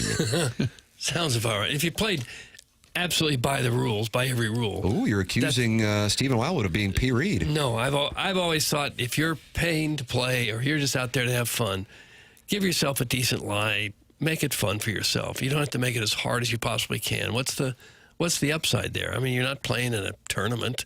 You're not playing in a competition. If you're just hacking it around, do whatever helps you have fun. Because I'm gambling. I can't play without gambling. I have a problem. Okay. Well, I don't think most people gamble when they golf. I think you are out of your effing mind. Well, maybe they do at the country club set. I just took a shot. How'd that feel? Team Doug. Ouch. Of all the golfing I've done in my life, rarely has anybody been gambling. Is that right? Hardly ever. I can't play if I'm not gambling. Even if it's like for a stupid-ass $5 Nassau. I'm like, all right, fine. He needs a carrot dangling in front of him. I do. It's nuts. Yeah. And by the way, I want to make this crystal clear. I'm not proud of this, and it is a problem. But, that is the deal. It is what it is. I'll golf with Jackson just so we can have a spirited debate on the works of Michael Bay and Taylor Sheridan while he grabs a 7-iron from 150 out. That's Carlos Spicy Wiener. And now Jackson's taking a hit. That sounds like a great day, by the way. I love So Carlos Spicy Wiener is in? He's certainly on the short list. Wow. Is he? Yeah. I'll be like Keegan Bradley making calls. These are the captain's picks. crying while I make the calls to Los Ween and the Millennial. Deep tease Brian Kelly. Doug, here is the audio of him following the Florida game, and then this set the stage for yesterday and Brian Kelly and his apology. Here is what happened following the LSU win over Florida on Saturday night. Brian in the back, I know you love these immediate post-game sessions, but what are you seeing with your offense? Stop. Really? Is that the first question? We won the game 20-10. Try another question. What do you want me to tell you? I just laid it out for you. We played the game to win the game. We played the game to win the game. All right. How about third down then? What is going on with third down? It's one game. Last game, we were great on third down. You're looking at this from the wrong perspective. LSU won the football game. Won the game. I don't know what you want from me. What do you want? You want us to win 70-0 against Florida to keep you happy? No, I think people want to know why you can't run the ball, quite honestly. We can run the ball. Did you see the last play of the game? That's all you need. You just need one. There's ridiculous questions. And I'm getting tired of it. Sure you are. That football team just worked their tail off to get an SEC win, and you want to know what's wrong. You know what? You're spoiled. You're spoiled. This team is 17-1 at night. 17-1. Give them some respect. How about that? Give them some respect instead of micro-analyzing every little thing. This is ridiculous. For a group of seasoned reporters, that kind of question is so out of line. All right, so he wasn't happy on Saturday night. He addressed the media yesterday, Doug. We are now advancing the story. Brian Kelly yesterday in Baton Rouge. All right. Before I get to the game in Southeast Louisiana, Get the mic closer. The press conference after the game. I've texted with Mike and offered my apology to him for the way I handled the questioning. I think it's important to understand that my standards relative to how we work with the media on a day-to-day basis need to be higher, and I take responsibility for that, and I'll be better in the future. And understanding also the way I'm thinking after a game. I mean, we've mentioned this a couple of times in here. The emotions of the game right after it. I haven't watched any film. It's difficult to make those assessments of specifics. And I'm going to defend my team. I'm going to defend my players first and foremost. But having said that, I publicly apologize to Mike, and he's an outstanding reporter. He works hard, and we'll do better moving forward. So I just wanted to address that in the outset. Pretty humble apology for a coach. So you're on board. I'm not sure he necessarily had to do it. So you're on board with Brian Kelly and Ken Rosenthal, and you won't be tweeting taking them out today. No, I'll still be doing that. I want their jobs. I really wish Brian Kelly then said, I'll take questions. And if Mike goes, what's going on with the offense? Why can't you run the ball? Yes, I really wish he would.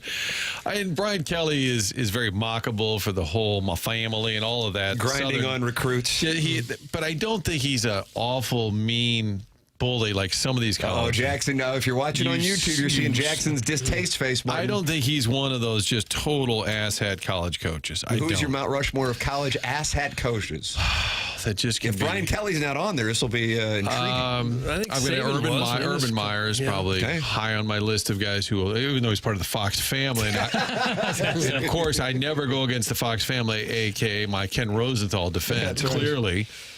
The ones who just like to browbeat the younger reporters. Saban seems to do a lot of that when he was in Alabama. But I always thought there was a little bit of humor there. Like, I never could put Belichick and Saban in the same category. So I thought Saban at least had some redeeming value as far as that exchanges with reporters. But I think Brian Kelly he's probably a little cheesy. He's probably trying too hard to play a role down there. But I've never thought he was just an absolute jerk. Did you guys happen to see the latest college coach that's out there dancing with recruits? No. Nice. Who is this? Jackson.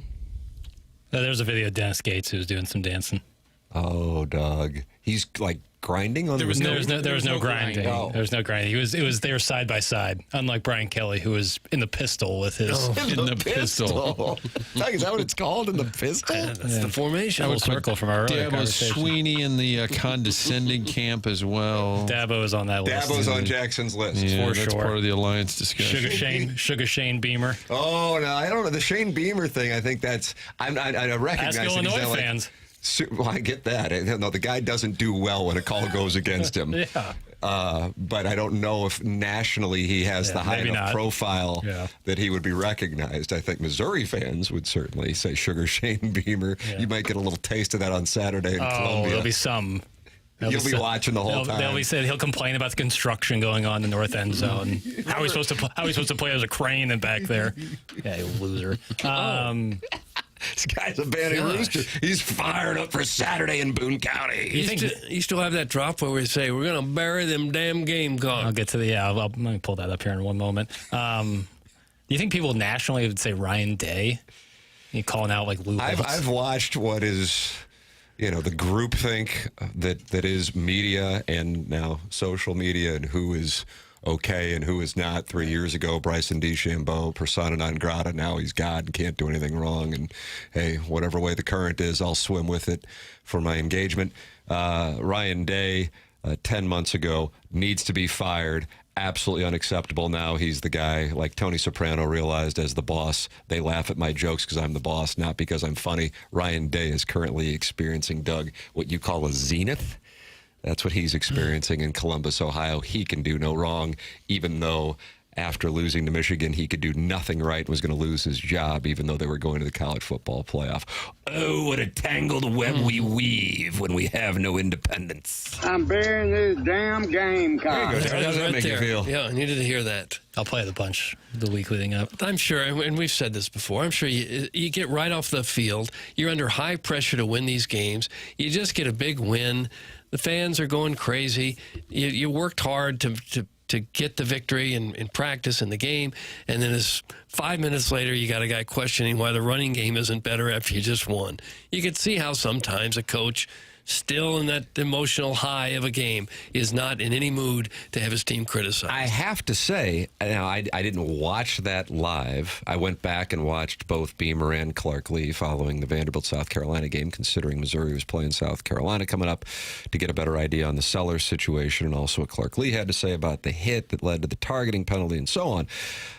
Kelly, I didn't see live. If, in fact, that was actually okay, he did his opening statement and then opened it up to questions, and that was literally the first question after you beat Florida. I can't really follow the logic of asking that question. So let's say Missouri beat South Carolina on Saturday 20-10, which I don't think would be considered a real impressive win. Although I think that right now, Doug Gabe likes to give us the warning, things are never as good as they seem, and they're never as bad as they seem. And I think right now we might be in the things are a little too good as they seem mode, and might seem too bad for South Carolina versus what is realistic. So I'm approaching with some caution on Saturday.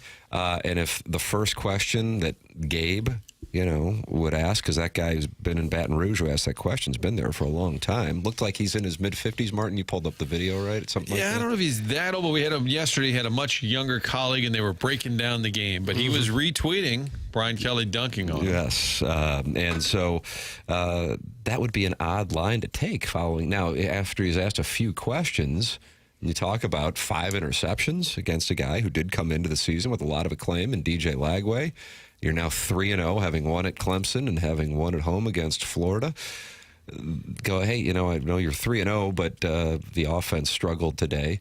That would be, to me, fair. To go out right out of the gate, yeah, I get where Brian Kelly's coming from. I think if that were a coach with equity in the public eye, it wouldn't have gotten as much attention. But at the same time, I'm not sure how many coaches would have reacted like Brian Kelly did, which is one of the reasons why Brian Kelly does not have a whole lot of likability despite his success in Baton Rouge, in South Bend, and before then in Cincinnati. I think a comp would be if Mizzou beat South Carolina 30-10 Saturday night, and the young kicker, missed 2 field goals. And that's the first question? And if you say, Coach, what are you going to do about the kicking game? And I'd be like, dude, we just beat South Carolina. We're 4-0. I do think part of the job is timing. Browbeating younger colleagues. A2, Marte. Isn't that... that's a defense of young Jackson, I believe. What? Okay. The text. Okay. There was some Latin in there. This is Martin reading a text. Browbeating younger colleagues. A2, Marte. Okay. Gotcha. Saying you often do. Sorry, the Latin kind of confused me. That was from Big Blonde. The Brian Kelly thing also distracts me from the fact that he also got blown up on the sidelines yet again. Yeah, Doug, that continues to happen for him. 2 out of 3 games so far this year, he has been blown up on the sidelines. This one was really, he got moved into the group, like the mass of humanity on the sideline. He just went flying like a rag doll. Oh. I mean, is he a smaller guy? Because it looked like 2 skyscrapers hit him. I mean, I get it. These are college football players, but... Did he run into the Brewers team photographer? If he did, he probably would have mean-mugged him. Remember when Dan Devine left Mizzou for the Green Bay Packers? And the first game there, early on, he got run into and broke his leg. Oh, God. Is that right? Yeah. It was a pretty serious injury. And had to have him thinking, well, maybe I shouldn't have gone to the NFL. It's never happened at Mizzou. PJ Fleck is the worst. The Minnesota coach getting. I don't know enough about interesting him. wardrobe choices, but he seems like a nice enough guy. Is he a vest and tie guy? Vest and tie, yeah. Jackson doesn't like that. Sometimes I go quarter zip and tie. It's an interesting move, but he's consistent. So I'm not going to be mad at it. You will, or black quarter zip and black tie on Saturday for the blackout? No, I'd be sweating up a storm. For many years, college football coaches and NFL coaches were impeccably dressed in suits. Tom Landry? Yeah. Well, he wasn't the only one. There was a lot of them that got Hank really Stram, really every dressed video up. is him in a tie. You prefer that or Belichick? I prefer them really dressed up. Yeah. I'm not sure why you'd have to be really dressed up, but they all used to really dress nice. I think Hank Stram always had the short sleeve shirt with the tie. It's probably a little hot out there. Dan Devine was rude to Rudy, a-hole. That's from the Legend of Columbia, who was working on booking a reservation for Jackson. He's no longer doing it. His family was very upset by that. They said he didn't act that way at all, that the movie made that. They took some artistic license? Yeah, made him look a lot worse than it was. Jackson, do you have a problem when a film takes artistic license? No. Wow. If people want the hard truth that's been researched and studied, they should watch a documentary. If they want a story, they should watch a feature film. But if it's based on a real story, there's some responsibility to portray important people in that story rather realistically. Yes and no. I don't think Coach Martin. No, it's yes and no. I don't think it's like their job. I think their job is to make a story and an entertaining story. Ethically, you have some responsibility to not turn a good guy into a bad guy. Right. You can portray someone like acting mean to somebody. I think is different than like making them out to be like a vicious person or prejudiced against people. Like I think that that is wrong to do. But to make a guy seem a little more ornery or grumpy than they were. I mean, well, I realize you have to exaggerate everything to get the point across at times. Right. But I still think there should be some ethical standards if you're going to say that this is based on a true story and then not portray accurately someone in that story. Well, I think that's unfair. Because someone might have told the filmmakers, "Hey, this is how Dan Devine was. This is how they he was. may This not is my have, source." and they just made it like that because it looked But you're better. assuming that his family is 100% right. Well, I never heard not. anybody say Dan Devine was a jerk to anyone. He didn't have that reputation at all. I don't know anything about really Dan Devine, but I'm saying like if somebody tells them this is how he actually was, and his family says otherwise, who is to believe? So they can just do whatever they want. Well, I don't know that you could always just say, sure, say whatever you want about this historical figure. Yeah, it makes for a better movie. Yeah, let's slander him. We don't care. Max Baer's family was unhappy with the portrayal of him in the film Cinderella Man. Jim Braddock, Russell Crowe. The scene in Rudy with the players showing their support for Rudy Rudiger, where they put their jerseys on Coach Devine's desk, did not happen. You have a problem with that, Jackson? No. Again, it's a movie. If people are taking it as like this is what actually happened and this is the hard truth, then that's on the viewer. You got to know that this is a movie based on true events. Doesn't mean it's a true event.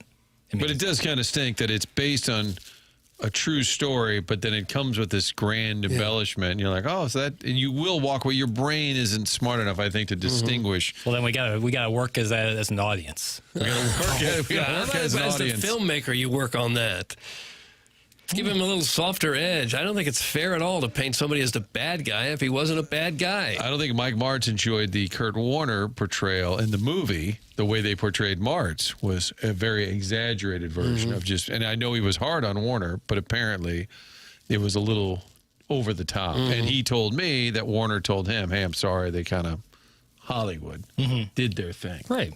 Doug, Rudy got cucked by his brother. Did that not happen? That's from the recovering alcoholic from Belleville and Webster Groves. I don't know if it happened or not. Yeah, he went home to see Ned Beatty, who was leaning up against a tree in the woods. Different movie, thankfully. And he had left to go to South Bend, go to the jukebox across the street from Notre Dame, and he comes home. And was it Frank? Was it Frank, his brother, who cucked him? I don't know. Is that right, Jackson? Is that true? Rudy's brother's name was Frank. Was that Ned Beatty? Ned Beatty squealed like a leprchaun? What is going on? What is going on here? Movie. Got to do some show prep around here. Guy makes one scene, and that's all he's known for. He was in 100 different things. It's a tough one. And all we know is him squealing like a pig. Yeah. Poor guy. Clipped it off and then may or maybe not use it in the drops, which may or may not be elongated this week. Doug, Rudy was offsides. That's some Doug's banana hammock. Look like it. Yeah, look like it. You don't believe that it's possible for a gentleman, let's say, of my size, to line up against a defensive lineman from Georgia Tech, beat him off the line of scrimmage, and then pursue the quarterback with time running down? Probably not. Yikes. Probably Yikes. not. Here's what we do. It's an after-school special. Since we've currently tabled the Real Housewives project, we've got some filming time available.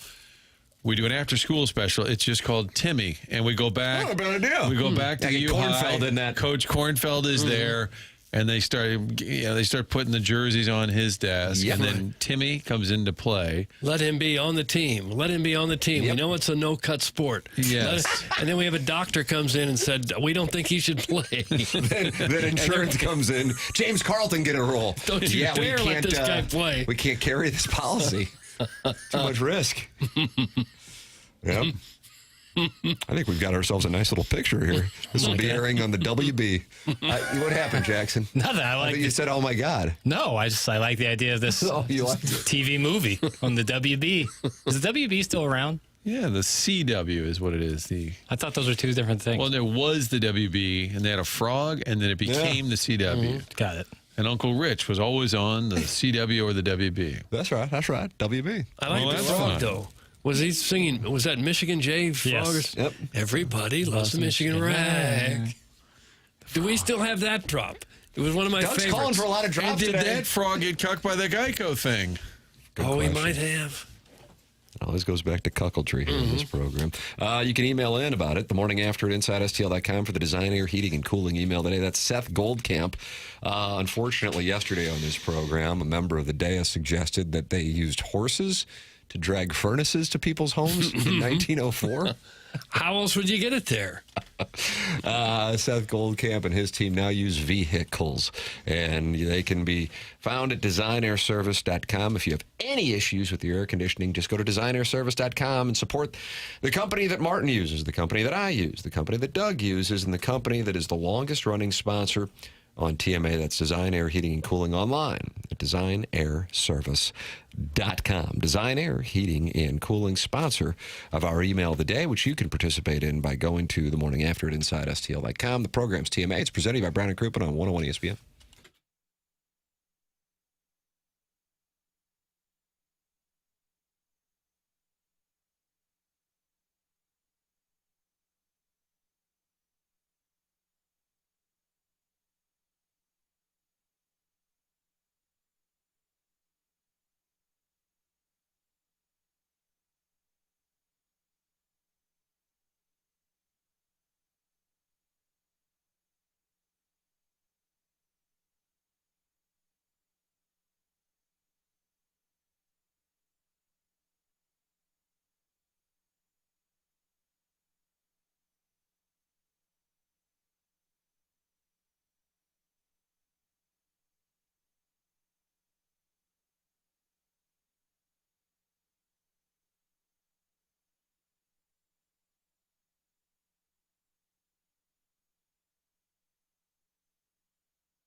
I didn't know the song was about apologizing.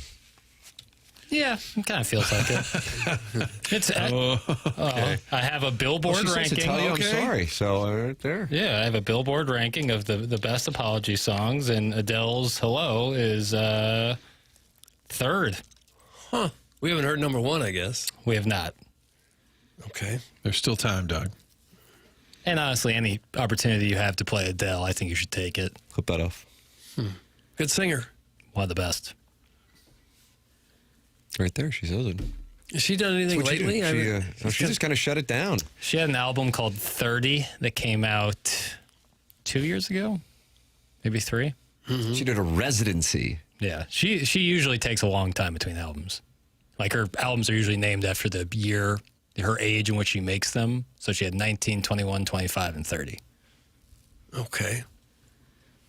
And at some point, you get so darn much money, you kind of lose the incentive to get back in there. And I think she's married to Rich Paul. Rich Paul. Clutch Sports. He's like the agent for all of the major NBA players, including LeBron James.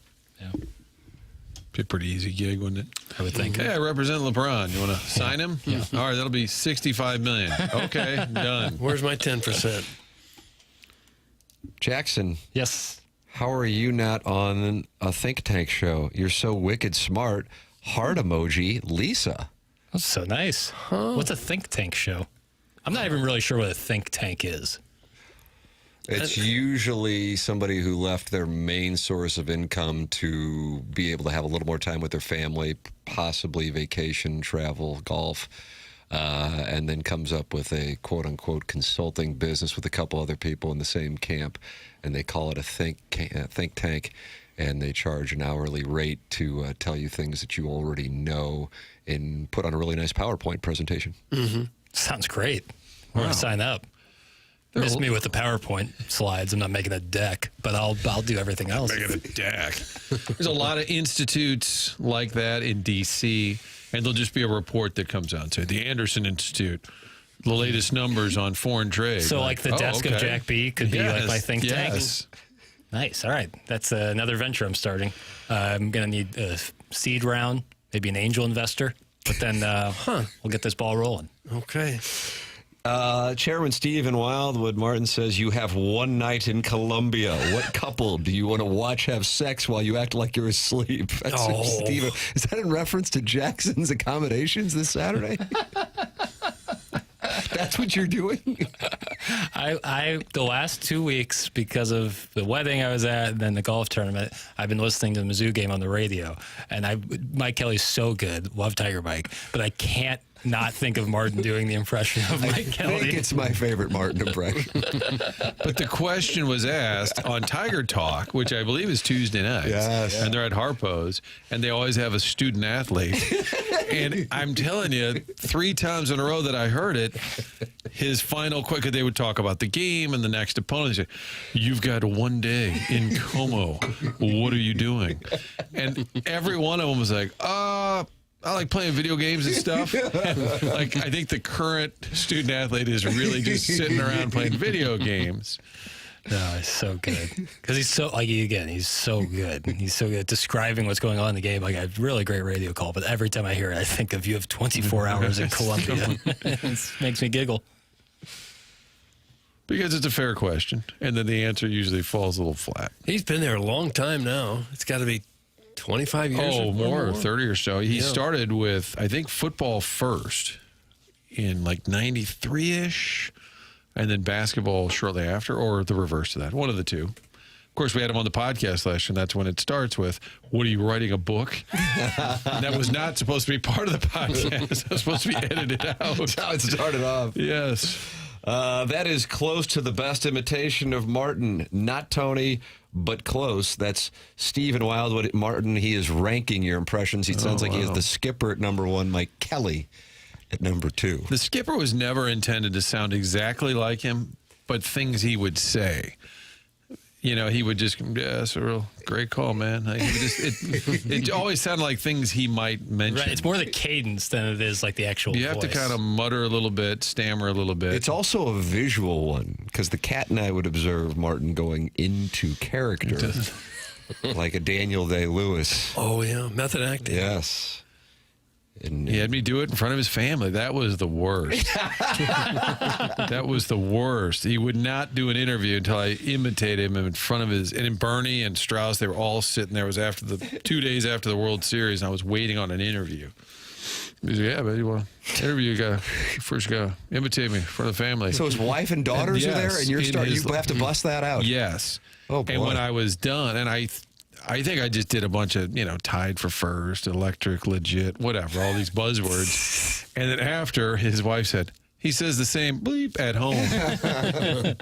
It's never as fun when you have to do it like, it was awful. Per request. Yeah, on demand. Yeah. My previous news director, I'm sitting in her office. She said, "I heard you make fun of people and you imitate all of them. How about me?" I would never. Why would I mean, I heard it's pretty good. Oh, wow. No, I mean, it's just an exaggeration of all people's positive attributes, I'm sure, mostly stuff. My favorite is Rick Smith, but it has no real value to other than like 3 people. We enjoy it. We know what you're doing. He was the Rams PR director. He's an older guy, and he was just kind of a character, I would say, eccentric, but he had all of his own sayings, too. Hey, till 590 to call off the jam. I'm like, call off the jam? Because they kept playing the Brenda Warner audio. And he called the hotline to tell them to call off the jam. Roller derby term. Because he had his own expression for everything. And he had a nickname for everybody. So Malcolm Briggs would walk by, "Hey, everybody, it's Scooter Briggs." And you're like, Scooter Briggs. And it turned out it was like a running back from the 50s. Bulldog Drummond, I remember that. Yeah. Yes. I was a Kirkwood. Kirkwood. Bob West was a helmet head because he had a big head of hair. It's like he'd been to a memory class and he had to attach something to everyone so he could remember their name. And in the press box at the Edward Jones Dome, Steve Gottsagen's name tag for his seat said "The Brow." They actually put "The Brow." My favorite Rick Smith gratuitous talk here, but it was in the press box. The team was terrible. Doesn't narrow it down. And there was a fire in the press box. You were probably in there. Both of you guys might have. And there was smoke everywhere. And it's the top floor of the dome. Like, oh, my God, they're not going to be able to get out of here safe. And everyone's wondering what happened. And the head PR guy always has a microphone just for the press box to announce the attendance and stats, whatever. And after the smoke kind of clears, he goes, if anybody's wondering, we had a little fire up here, which really didn't clear it up. And then there's a long pause. And he said, we'll still have hot dogs at halftime. Much to the delight of the media slugs. Rams did have good food. They had good food. Alan Dadeville has this ranking of impressions. TLR, Ron Jacober, John Hadley, and Rich Gould. Those are Alan Dadeville's official rankings of Martin's impressions, Doug. I didn't know. Who is this Hadley speaking?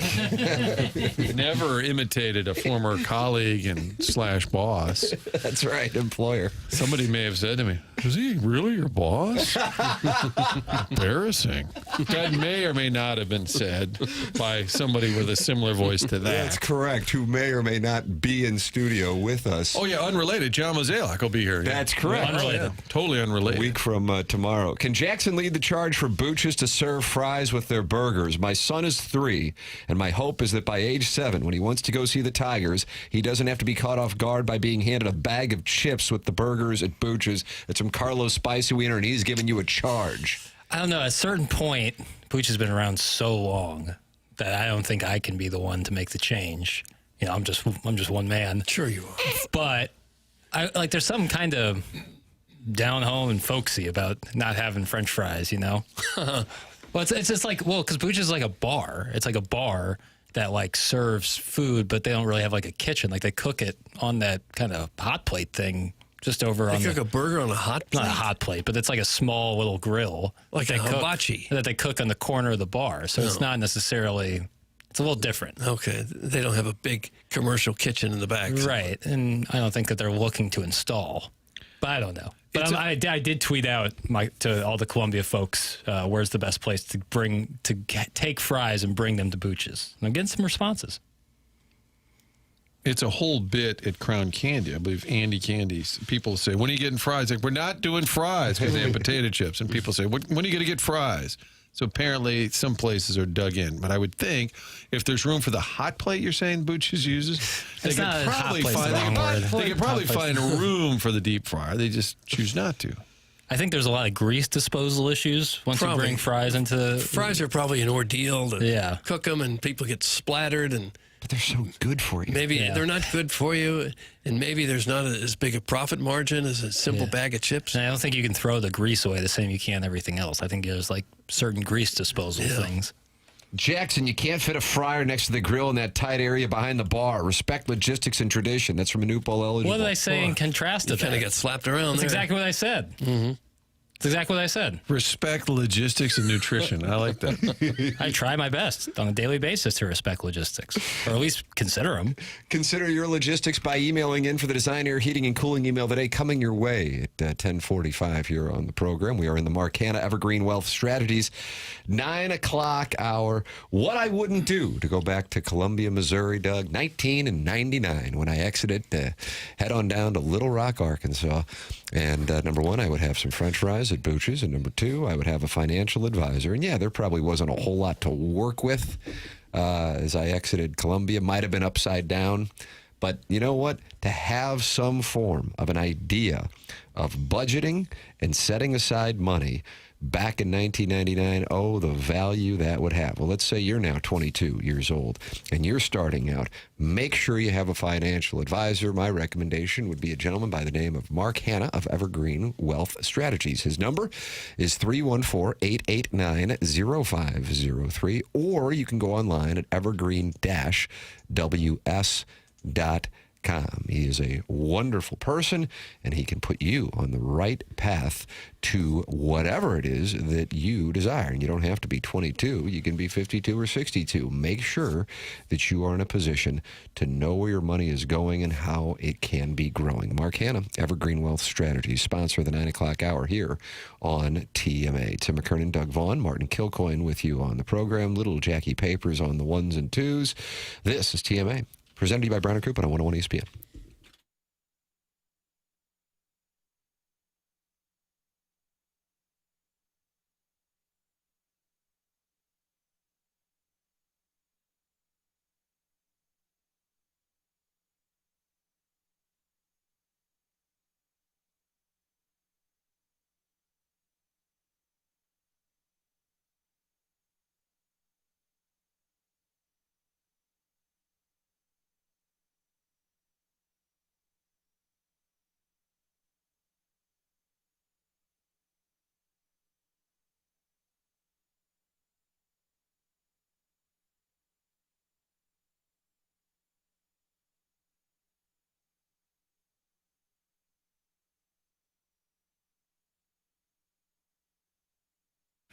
Together Credit Union is here for you through the entire mortgage process. Getting a loan, Together Credit Union has all types just for you. They are your hometown home loan provider. Whether it's your first home, downsizing, sizing up, needing a second mortgage, Together Credit Union here for you.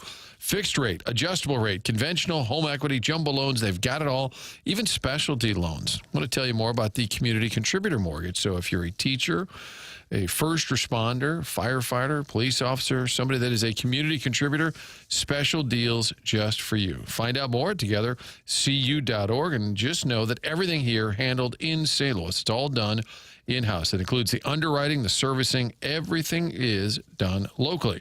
So remember, Together Credit Union is your hometown home loan provider. Check out the rates, more information, togethercu.org, especially our community contributors. Find out more online. Here's to making St. Louis your home. Together Credit Union, federally insured by NCUA.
This is Jackson with a SportsCenter update brought to you by Saliga Heating and Cooling. Count them two Monday Night Football games last night with the Buccaneers defeating the Texans 20-19 in late game fashion, and the Chargers defeating the Las Vegas Raiders 20-9. That was another SportsCenter update brought to you by Saliga Heating and Cooling, a Daikin heating and air conditioning dealer.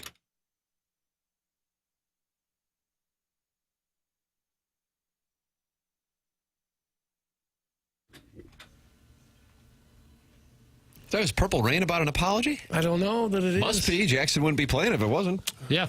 It's ranked second on this Billboard chart for apology songs. Who was he apologizing to? I don't know, but in the song it says, I never meant to cause you any sorrow. I never meant to cause you any pain. I only wanted to one time see you laughing. I wanted to only see you laughing in the purple rain. Mm.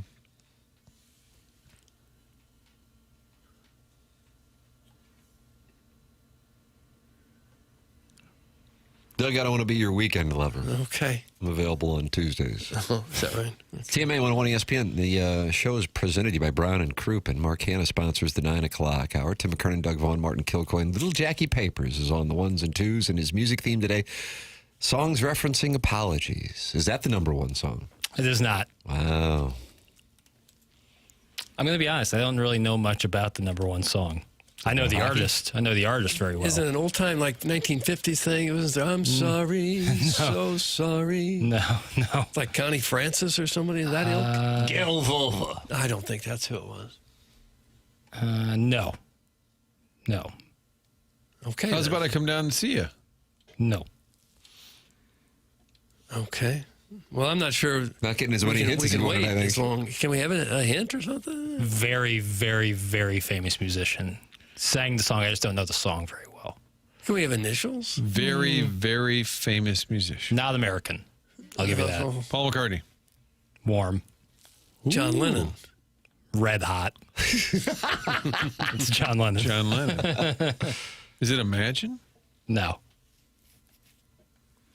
Oh, no, just tell us. Who cares? Jealous Guy by John Lennon. I don't think we'd have gotten that. Doug, you remember Hey Jealousy by Gin Blossoms? I In don't. one of the videos, they're wearing a Navy Cardinal cap, which to me would be the one thing that could excite me this offseason if the Cardinals announced. There you go. That'd be a hot start. Yeah. Think of just one simple move like that. Haven't won a World Series without the Navy caps. Mm-hmm. They could do it before we end this program today. And all of a sudden, fans pack Busch Stadium tonight. Mm-hmm. Yep, it's all that and release the Hoosier. If they did those two things, Doug. they could get that taken care of this afternoon, and that'd be full to the brim. And you know what else we need? We need a drone made to look like a cardinal flying around that stadium. Oh, like the drone shows that they do? Yeah. Yeah, it's cool. Somebody hits a home run or something, that's a big, giant cardinal drone named Stan starts flying around the stadium, chirping. Okay, it excited no one but me. I was trying to picture it. You got to put pucks on net. Put pucks on net. It's a brainstorming meeting. That's what Jackson's think tank does. I saw drones at the Anaheim Duck game. They had a bunch of duck drones flying around the arena. I thought it was kind of neat. I think we could do that with Cardinals, but maybe not. Because of this show, Tim, I have the Cardinal box score open, but then I also have notable Mizzou alums and cottage fries back-to-back open tabs. Willie's Cottage Fries. Doug, we've got some media news. Two things of note. Good. Just announced within the last handful of minutes. No fooling. Amazon Prime Video will be carrying a portion of the Masters in 2026. It'll be CBS, ESPN, and Prime Video. So more streaming, getting more access. They will carry some of the afternoon sessions on Thursday and Friday. Prime Video now in business with Augusta National as, I don't call him Fred Ridley, I call him Chairman Ridley. Oh, Chairman Ridley has just announced that. Okay. And Molly Qerim is leaving a show that I have a great deal of respect for, and I really hope can go on forever. First Take. Molly Qerim announcing that she is leaving ESPN, and her last show will be at the end of the year. She posted on her Instagram last night during the 2 Monday Night Football games. After much reflection, I've decided it's time to close this incredible chapter and step away from First Take. Hosting this show has been one of the greatest honors of my career. Every morning, I had the privilege of sharing the desk with some of the most brilliant, passionate, entertaining voices in sports, and with all of you, the best fans in the world. She was offered a new contract, but she opted to move on from the network she has worked at since 2006, when she started with the digital mobile team, according to Sports Business Journal. She's been the host of First Take for the last 10 years. So she must have another job lined up somewhere, wouldn't you think? I mean, those are pretty sweet jobs, pretty sweet, high-paying jobs. Just walk away. Yeah. One would think she either has some lined up or she's maybe doing something on her own. A think tank. Possible think tank. Coming to the think tank? I didn't want Jackie's think tank? I didn't want to say it, but, you know, just know there's a lot coming. Was married to Jalen Rose. I didn't know that. Mm-hmm. That's right. All right, Terry Crouppen is going to join us in the next segment. We'll take a commercial break, come back with more TMA on 101 ESPN.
TMA 101 ESPN. Tim McKernan, Doug Vaughn, Martin Kilcoyne with you on the program. And Doug, look over on your right. You're going to find Terry Crouppen standing right next to you. I saw him standing over there. Hello, Terry. He's here? He's right here. Right with us. Oh, my goodness. I've so many questions I wanted to ask that guy. Well, the last time you demoralized the hell out of us. I thought it was a wonderful existential question. We didn't matter to anybody. Have you had any additional thoughts? Or we have more thoughts that it's depressing that we're zeros. We're all zeros. We've all bottomed out. Yeah. Terry's premise was that none of us, himself included, were number one to anyone else in their life, that the kids would pick the mom, the dog. Your dog even picked your wife. Yes, she did. So you're sitting at a 0. And the dog really loves me, too. That's the thing. It's just But when push comes to shove. Oh, yeah. Well, they say dogs only have one true master. Yeah, although... who knows what dogs think? Yeah. But, my dog will just, when my wife walks around, she'll follow her with her eyes, and if she leaves the room, she's gone. But I put a little glass in her food just to punish her. Oh, my goodness. Yes, it's a dark turn. Yeah. Broken glass? Just a little bit. Not enough to really hurt her, but it causes a little pain. Jeez. I'm trying just to send the message. Yeah, I'm still here. I was thinking when I selected my cap for the day, which I do. When you lose your hair, you select a cap for the day. Okay. As opposed to combing nothing on top of the hair. Mm-hmm. And I was thinking, what a sissy I've become. Why? Because I remember this pirate hat. I watched a series on television called Black Sails. Mm-hmm. It was on Cinemax. It was really well done. It was from South America or South Australia or something. And they had these beautiful scenes of these pirates. And it was a whole thing about the pirates in the Caribbean. And I loved it. So I thought I'd get myself a pirate hat. Oh, really? And then I saw how they came, and they came in black. And I said, wow, that's cool. But then I started worrying. I didn't want anybody to think I was a tough guy. Oh, really? No, or I thought I was a tough guy. Well, coming on this show will take care of that. But that's what I found. But I thought I just, last thing I want to do is walk into a bar and have somebody think that I'm a tough guy. Mm-hmm. Because as you get older, you'll find the amount of people in the world you could beat up shrinks dramatically. Oh, it does, yeah. Almost on a daily basis. Now, I don't know about most guys, but I always had the feeling, I evaluated people that I saw. And I, at times, would think to myself, oh, I could beat that guy up. Now, first of all, I believed at one time that I could beat up any woman in the world. I mean, everyone I could beat up. A dark turn. A dark turn, yes. No, I'm just trying There's some big gals out there. I want the audience to get to know the real Terry. The real Terry. So you sized people up over the years. You've sized people and said, up. if I had to in this moment. Exactly. You've done that. Obviously, you've just described your thought process. Did you get in a lot of scraps as a younger man? No, not at all, because I was big. Back then, I was a big guy, and I was sort of a funny guy, and so people kind of left me alone. Yeah. And I didn't have many fights at all. Just one guy just beat the hell out of me. What happened there? I was throwing rocks at a tree in a park, not realizing there was a drop-off after the tree, and there were 4 or 5 guys sitting there. And they were getting hit by some of the rocks that I didn't even see. And so we had an unpleasant encounter. Oh, really? How old were you? I was about 14. Okay. 15. And he came up and he punched you. Punched me right in the forehead. And it really, knocked me down. It hurt. I don't know if I cried, but I should have. Is that when you had the idea of starting a personal injury law firm? Yeah, that's right. There's money. There's money in this. No, anyway, so I've always felt that I could, except for maybe some Russian woman, beat up every woman. Yeah. And then I felt for many times I grossly overestimated how many of the men I could beat up. But now I've come to the conclusion that those days, excuse me, somebody's calling. That's counsel telling you maybe to switch topics. Yeah. No, so anyway, it's just as you get older, everybody could beat you up. I think a lot of people have those thoughts maybe in their teenage years or something, or when they're hitting the bars. You're supposed to get over that at some point where who can I beat up or not beat up? Well, no. I mean, I've given it up now because there's nobody in the who I could beat up class. Well, we could find someone. Yeah. Like Kelly Chase and Tony Twist would tell those stories. They were the Blues tough guys, and they'd go out with their buddies having beers, and there was always one guy who said, "Okay, I'm gonna really show my mettle here, and I'm gonna let everyone know." And they're like, "Just don't, not doing it, don't do it." And they would try and poke the bear, which I would not recommend. No. I remember there was a Cardinal lineman that I went to.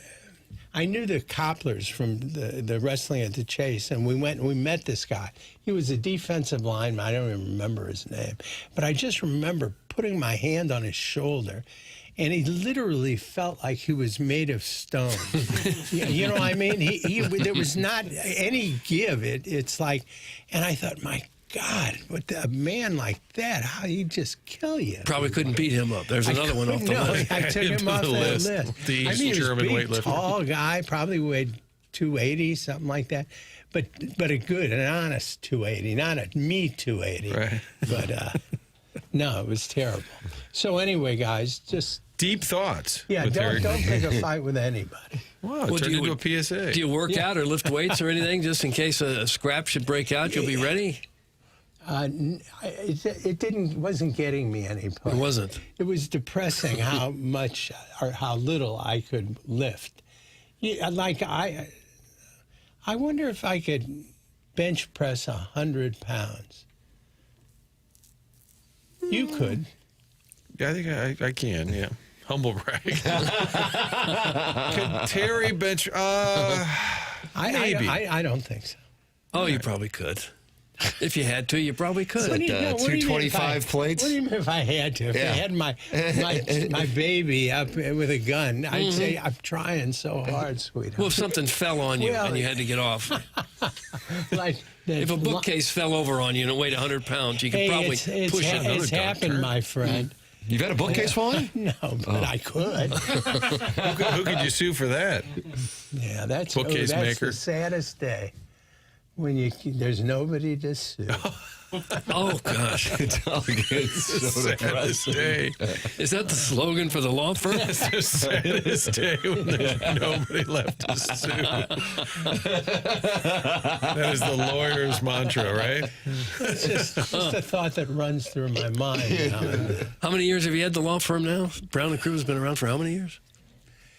Close to 50. I guess really? About 45, 48. 79 is what the copy says in front of me. Oh, really? Yeah. I can't argue with the copy. I was there. Yeah, exactly. It was your idea. It was. Were you downtown in 79? Did you guys begin downtown? Yes. Back then, downtown was a vibrant place, filled with lawyers. We were in the International Building, and it was filled with lawyers. Eating lunch over at Famous Bar. Oh, yeah. Miss Hullings. Yeah. Miss Hullings. And Stixbear and Fuller. Yep. You know, and then they had the mall, the short-lived mall. The St. Louis Center, is that what you speak St. of? Louis It was packed there for a while. It was. And once I saw one of the Gap closed. The Gap never closed. Any store ever, except the one in St. Louis Center. And then you just saw it wasn't going to work. It wasn't going to work, yeah. You know, it was a nice mall. There were a lot of restaurants and stuff. Yeah, downtown used to be kind of fun. There were a lot of bars, a lot of restaurants, a lot of life down there. Now you go down there and it's so... I feel it's very unsafe, but mainly because it's so desolate. Right, all the people have left. Yeah, I mean, we went to a thing at the MAC, and we walked over from the building when we were downtown over to there, and then we forgot that the lights go out. It gets dark, and we had to walk back, and there were about 6 of us, and it was frightening. I mean, there was no one on the street. It just looked like every shadow hid trouble. Yeah. But... no, it's sad about St. Louis City. Sounds like a crime novel. What do you think it would take to bring it back? About $100 billion and moving in a lot of people. I always thought, I shouldn't even say it, But we just need people to fix it up, people that have money. That's the problem with St. Louis and most of America, most of the world. There just isn't enough stuff. Not enough stuff? Yeah, I mean, there's not enough wealth in the world that, you have, what do they say? There's 8 families that control 50% of the wealth in America now? You Are never the heard Crouppens this? I wish. wish. 8 families, 50%. You've never heard that? The Rothschilds are one? No, like the Waltons and those Koch brothers and stuff. Yeah. And they have all the money. Kroenke. Oh, don't get me started. Sorry. Fellow Mizzou alum, is he not? Is he? I don't know. I never saw him down. No, I mean, look, the guy was brilliant. He married a Walton. Yeah. And all of a sudden he's a genius. The smartest thing he ever said was, I do. Yeah, no kidding. I wish I would have met her. You would have married her instead of your wife? Well, I would have liked to have the opportunity. I mean, can you imagine having what would you do? First of all, I think every one of these billionaires is something mentally wrong with them. Mm-hmm. Because if you had $1 billion today, would you ever go back to work? Oh, God. I mean, would you ever do anything you didn't want to do? No, but that's how they got it, is because they're motivated by having more. The only thing they really want is more. Exactly. And why would you want more of something that you have virtually an unlimited quantity of? It's ego to say they got more than the other billionaire. I guess I wouldn't want that. I would just say congratulations to all of us and goodbye. No, I mean, can you imagine having all that money and then all you want is more money to do what? I mean, I think there's something. It must be a diagnosable mental issue with these guys. I always wondered about celebrities that have 5 homes. They live part of the year in Malibu, the other part in Paris. Oh. And, you're looking around where is that pair of shoes? Oh, they're at the other house. How would you know where anything is? Well, that's the thing. When they have, I'm sure they have complete wardrobes in each house. Right. Down in Naples. Different dogs, each house. That's right, wives. That's probably what they do. That's been tried, too. Yeah. No, down in Naples, they have a boat tour that we take, we've gone on. And they have these houses that are on the ocean. I mean, you're talking 40,000, 50,000 square feet homes. You need that much. Yeah. And they say they're closed up most of the year. They come down for a few weeks, and I just don't get it.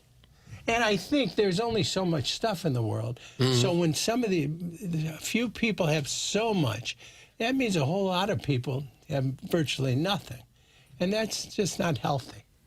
I have a plan, though. What is it? Okay. Oh, all right. We should have a system where once you get, and you pick the number, I pick $100 million. Once you've earned that, you are out of the system. You're done. You were too good at it. You won the system. You're a capitalist emeritus. You get a medal. You get a big dinner. And then you can do whatever you want the rest of your life, but you can't make any more money. And if you got $1 billion, you got to give $900 million of it back to get you to $100 million. The tax rate becomes 100%. Well, yeah. But if you spend, let's say you spend $5 million, you can make the $5 million back. But you can't ever have more than 100. It sounds like a screenplay, Jackson. Okay. No, it would be. And then we'd take all that money and do something good for all of us. Right. Have health care, whatever it is. I think that would be the way to handle it. Okay. Doug, you like the idea of a capitalist emeritus? Yes. And $100 million, I could be very happy. Well, aren't you happy now? Yes. You've done very well. You've got everything you ever could want. I have no complaints. Wish I had $100 million. See, that's it. No matter how much you got, you want more. No, but I wouldn't want any more after that. That's the number. So? I'm done. But what if the guy next door to you has $110 million? No, you know what? I don't care anymore. Everybody's got more than I do something. You know, something they got better than I did. Well, I don't know. Except looks. Terry Crouppen in Brown and Crouppen, presenting sponsor of TMA, online at brownandcrouppen.com. And now, Terry, I'm saying 314-222-2222. It's more effective than 314-222-2222. If you say so. Ed Herman told me, and if Ed Herman says it, then you know it's... we don't want to argue with that guy. Have you ever seen him opening baseball cards? No. He's got a podcast where he opens baseball cards. I think he calls himself the Pac-Man. He's got a lot of names for himself. He's the Godfather of Law. Yeah. He's the Pac-Man. But he opens baseball cards and makes conversation as he opens them. You know, he's a baseball savant. Oh, yeah. He knows everything about baseball. And I remember doing that. Did you collect baseball cards? Oh, yeah. Still probably have a box in the basement somewhere. Oh, I've got a bunch still. All 1980s. He says that they have, you can buy cards that were never opened. That's unreal. Yeah, I mean, how many could there be? I guess there's quite a few. Yeah. But he opens them and he comments on, I like this guy. He got a little stand for the cards. And when he finds one he likes, he puts them in the little stand. The little stand. Pac-Man's little stand. It depends how many he gets. And if he gets enough, he will eat the bubble gum. Oh, is that right? These old cards, yes. Terry Crouppen, Brown and Crouppen, presenting sponsor of TMA here on 101 ESPN. Terry, always good to talk it over with you. And I want to tell you, as your presenting sponsor, you guys are doing great. How about that, Doug? You said we suck. Presenting sponsor has said we're good to go. That's right. Keep it up, guys. Take that text line. Thank you, Terry. Yeah, there he is, Terry Crouppen. We'll take a break. More TMA here on 101 ESPN.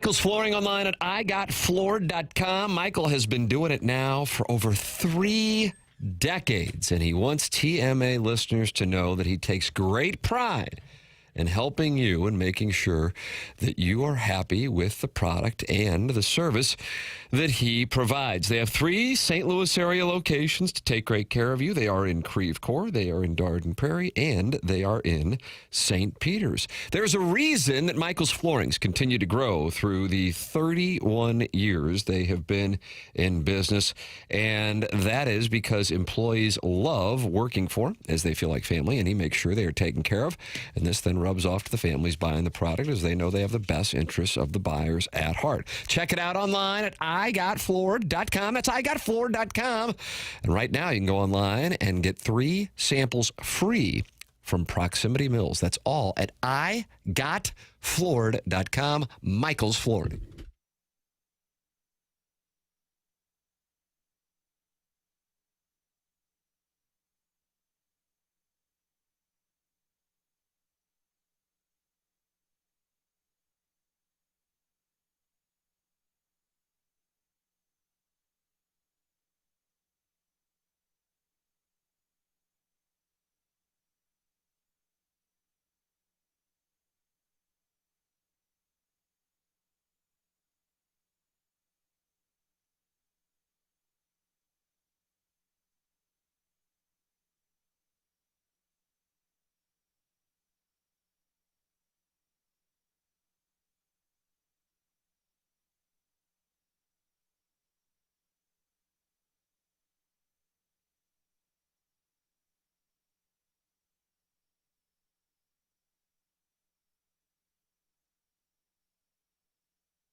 Doug, you I like wanted this. You got Yeah, it. I like this a lot. And this is a frog singing? Mm-hmm. Sure it is. Deep voice for this frog.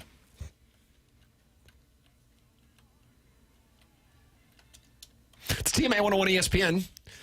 The program here in the 9 o'clock hour, which is brought to you by Mark Hanna of Evergreen Wealth Strategies. Coming up in the 10 o'clock hour, we'll have the Design Air Heating and Cooling email of the day. We had Monday Night Football last night. Doug, the old twin bill. Yep.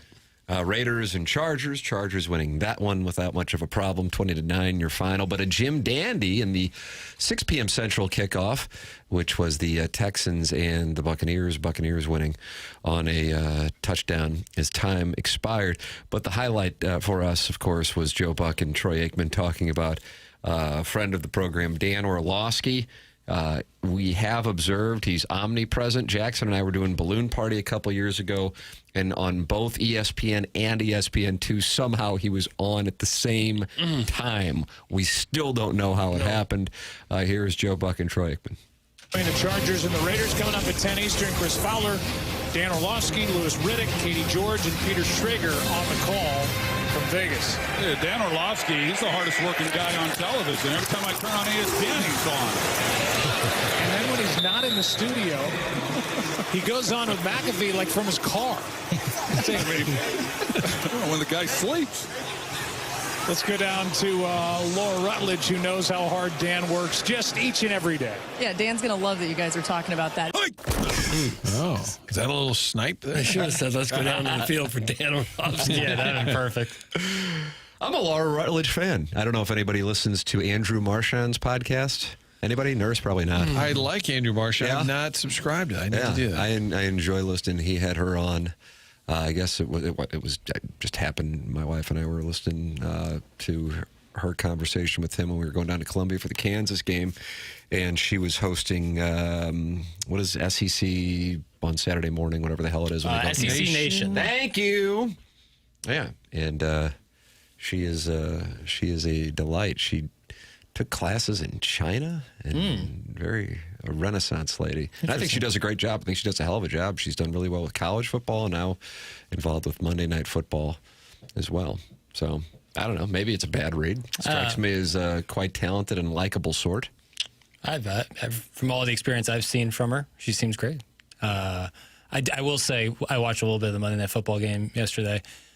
The NFL just doesn't compare to the excitement of college football. I share that opinion. It's just night and day. Like Saturday was such a great day for college football, and the NFL just continues to pale in comparison. However, we have a team, so it makes a big difference. Tampa Bay 2-0. Their point differential, Doug, how many points they scored versus their opponents? I think +3. They're +4. I apologize. You directed that to Doug. They're +4. They and beat the Falcons, and they beat the Texans last night. But just living on the edge, and the Bengals are +6 or 5?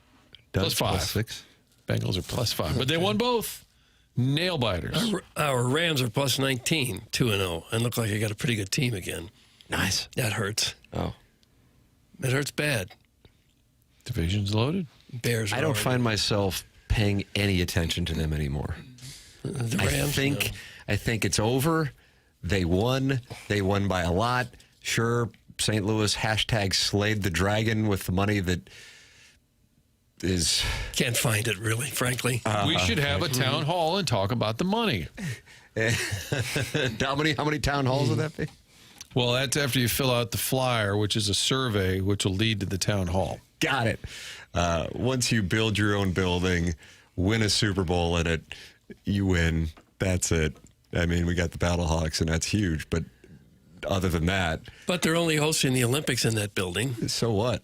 Mm-hmm. The national you ever been to a UFL game? I went to one. And the franchise value just went up a gazillion If you're not in St. Louis, congratulations. Oh, I think they're only second to the Cowboys now, or close I think up because there. of the stadium, the city. God, we're trying. Gary, come back. No, you. We're trying, but we're just having our asses handed to us right now. Just keep trying. Doug, here are the 50 most valuable sports teams as of December 2024. Okay. According to Forbes. Is this in America or around the world? Good question. Around the world, brother. Okay. Oh, now that's the one that I'm just to take that out of the equation because now we're going to start guessing soccer teams. Okay. Yeah, I don't know. Although it's let me see. We don't get to any soccer teams in the top 10. So okay. Take that, Europe. Yeah, that's a huge win. Mm-hmm. I'll give you 10-1 on anything up to $100. I'm putting $1,000 out there for you. Might as well bet it, but you got to put 100 out there. Okay. My Venmo's open. A lot of people I play golf with now. 10-1 if you can name the top 5 in order. Oh, in order. Oh, how much you want to bet? Did you say in order? Yeah, how much you want to bet? I don't think I could do the top 5 in order. Are they all NFL? No. And now that we're doing hints, I cannot put my money. The Yankees are probably in there. The Dodgers Yankees are probably in there. number 4. Dodgers are not. Kind of surprised by that. So I'll go Lakers at 5. No. Cowboys, Rams. Lakers, for the record, are not in the top 5. Really? Cowboys and Rams are up there both, right? Cowboys are 1. The Rams are 3. Someone's overtaken the Rams. Okay. Celtics at 5? Nope. It would be 2. That would have been. This is 2024, so they just got valued again recently. Is it a new report? This is December of 2024. Yes, the Celtics. I'll give it to you now. Cowboys 1. Rams 3. Yankees 4. Knicks 5. I intentionally skipped over 2. You sure did. Battlehawks. No. It's not the Bears, is it? Bears are not in the top 10. They are 15. Okay. Doo-doo man? The Indianapolis Colts? Yeah. Lucas Oil's nice. Indianapolis Colts Your are not Giants. It's got to be. It's got to be a big city. Indianapolis Colts are 40th, tied with the Brooklyn Nets at 4.8 billion. Nice. 49ers? Nope. I really don't think you're going to get it. Well, can we have initials? Sure. GSW. GSW. Wow. Still. Greenland, South Wales. Greenland. Where do they play? You're surprised, Martin. Golden State Warriors. Really? That threw me off, too. That's why I felt very comfortable with giving out 10-1. Higher than the Lakers? Is that because they got Curry and that huge contract? I gather. Now, I don't know. This is official. This is not. Now we're doing sports talk radio because we're going to talk out of our asses and not be held accountable for stating facts and then never correct ourselves. And then never later. correct ourselves and then yell at somebody who challenges us and get upset and then go on a tweet storm. My assumption is the ownership of the Golden State Warriors also has ownership of the new building in downtown San Francisco. Yeah, Chase that Center. would be my guess because otherwise it would really surprise me. And then the Lakers and Celtics recently were sold and revalued, so I would assume that they would be either really close to that number or above that number now. Yeah, I thought the Lakers still somewhat recent was for Huge. a massive figure. Lake Show $7.1 billion in December 2024 was their valuation for the record. And there's Jerry Jones, who borrowed most of the money to buy the Dallas Cowboys years ago, and now he's got the most valuable sports property in America. Why don't we borrow some money and buy a team right quick? What are you doing this afternoon? Who are we going to buy? What team? The Lakers just sold for $10 billion. So you want to start with that? Why don't we borrow $11 billion? Just stroll into Bank of America and say, may I please borrow $10 billion? Kind of seems like what Dr. Jerry Buss did kind of back in the late 70s. Yeah, I suppose a lot of them did. SoFi is nice and all, but does the stadium feature a holiday train that passes nearby where you can catch a wave from Rumpelman Santa who sits on top of a steakhouse that I guess is still open? Your move, Demoff. That's from Alan Dadeville. God. Rumpelman Santa. If it just weren't true. It's all true.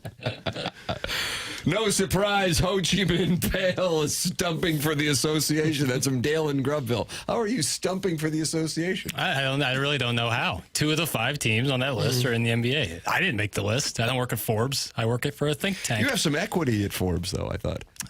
Equity is kind of spread all over the place. Yeah, you're diversified. That's a sharp move, man. Yeah, listen, this isn't my first rodeo. You can tell that the market size didn't used to factor in to franchise value because the Rams and Colts traded teams, the Rosenblums and Ursays. Hey, you want the Rams? Sure. You want the Colts? They just swapped teams. Yeah. I would not lend any money to you, Jamokes. Doug, that's from the horny banker, so we're going to have to go somewhere else. We're going to need $10 billion. $11 billion. And then that way, we'll be able to get the Lake Show right quick. Yeah. What's the VIG on that, you think? 6. Yeah. Would you move them to St. Louis? The Lakers? Yeah. We kind of heard our it wouldn't be a great business our move. $10 billion, $11 billion loan we got. Wouldn't be probably the wisest move. So we'd have to move. We'd have to move to Southern California to own the Lakers. I'm not going there. Yeah. No. Mm-mm. All right, we'll buy a different team. And they started off with Dan Orlovsky being on every channel. That's correct. That's how I have to think about the segment. Let's buy the Cavaliers. No, Martin, it's not going to work. We'll buy the Cavs. Hansel and Gretel will not let you discover the breadcrumbs to return home. Yeah, sorry. You're on this journey with me, my man. Buffalo Bob Pitt. I can't get Put the out. lotion on. What if you could buy like the Pittsburgh Pirates, a team that might actually be for sale for the right price? Which their largest revenue stream comes from the Yankees and Dodgers luxury tax? They But get a could you little turn pity it- check. Could you turn it around so that that's not the case? Yeah, that would be it. Are we in this to win games? Are we in this to turn a profit and increase the valuation of our We're in it business for both. for a nice exit?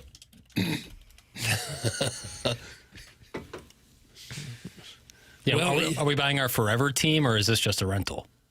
I'm trying to think if you were worth to make that decision. If you were worth several $100 million, and there was actually a possibility that you could put together a few friends and borrow some money and get a franchise like the Pirates, would you still do it, or would you say it's too hard, it's too much of an uphill struggle, I'll never get the kind of money out of it that I want to get out of it? Has someone sold a team in the 21st century that has lost money on their initial investment? I can't imagine that's been the case. I can't imagine it has either. So I think no matter what team you can Swarm. Swarm. I think you can lose money along the way, but I think when you sell it eventually, you probably make a lot of money. Probably so. Good morning. I think it's time we just accept the Rams are like our ex who dumped us for a hot doctor with a big ween. Now we go on with our sad lives and pretend like we love our Festus Six and cry into our sloppy joes as we tell her it's good. That's from Buzz, Doug. And he won the TMA Listener of the Month in June 2023. Crying into our sloppy joes. It'd be funnier if it wasn't so much the reality. It's hard to argue against any of it. So SoFi Stadium has a big ween? Yeah. I mean, hosting the Olympics is like, Dirk Diggler. Oh, gosh. You can extrapolate That's that not from what their you want. marketing slogan, is it? It wouldn't be a bad one. We're not hosting the Olympics, not since 1904. No. Yeah, but we invented ice cream at I the don't Olympics. think we're going to get it back. It was at the fair. Truer words have never been spoken, Buzz. That's from TMA Reddit Insider, and it sounds like there's some support being gained for caller Buzz's text. If you fast forward 100 years, is St. Louis just going to be like a ghost town? No. Now we move the Cavs here. The Cleveland Cavaliers are going to save us. Once Pelicans come home. Yeah, one basket at a time. Adam Welly in the Michelob Ultra YouTube chat says, Buzz, that's 1,000,000%. Doug, Buzz got support for his text. He sure did. So, okay, the Rams are a wealthy, big-weaned doctor, and we're all sitting here with a Festus Six eating sloppy joes, crying and telling her how good it is? How good life is, or the sloppy Joe?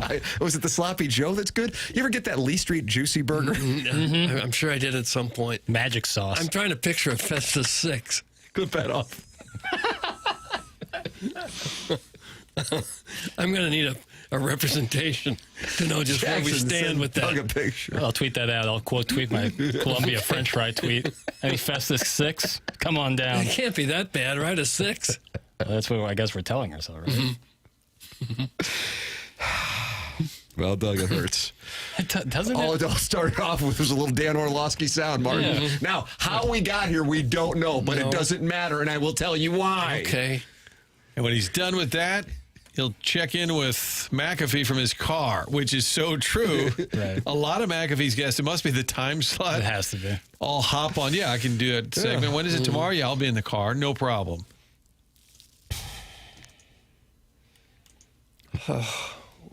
Doug has pointed out that L.A. does not have gooey butter cake. So there. Oh, I bet you could get some, don't you think? Sorry, never mind. Oh, dang, I had one good point in defense of St. Louis from the text line. I can't imagine there's anything we have in St. Louis that you can't get in L.A. Best fans in baseball. Nailed it. The best fans in baseball. It looks like most of them moved to L.A.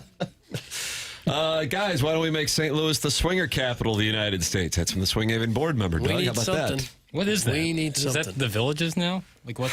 Well, that's a nice play if you were firing a puck on I'd net. have to think. I think that's an urban myth.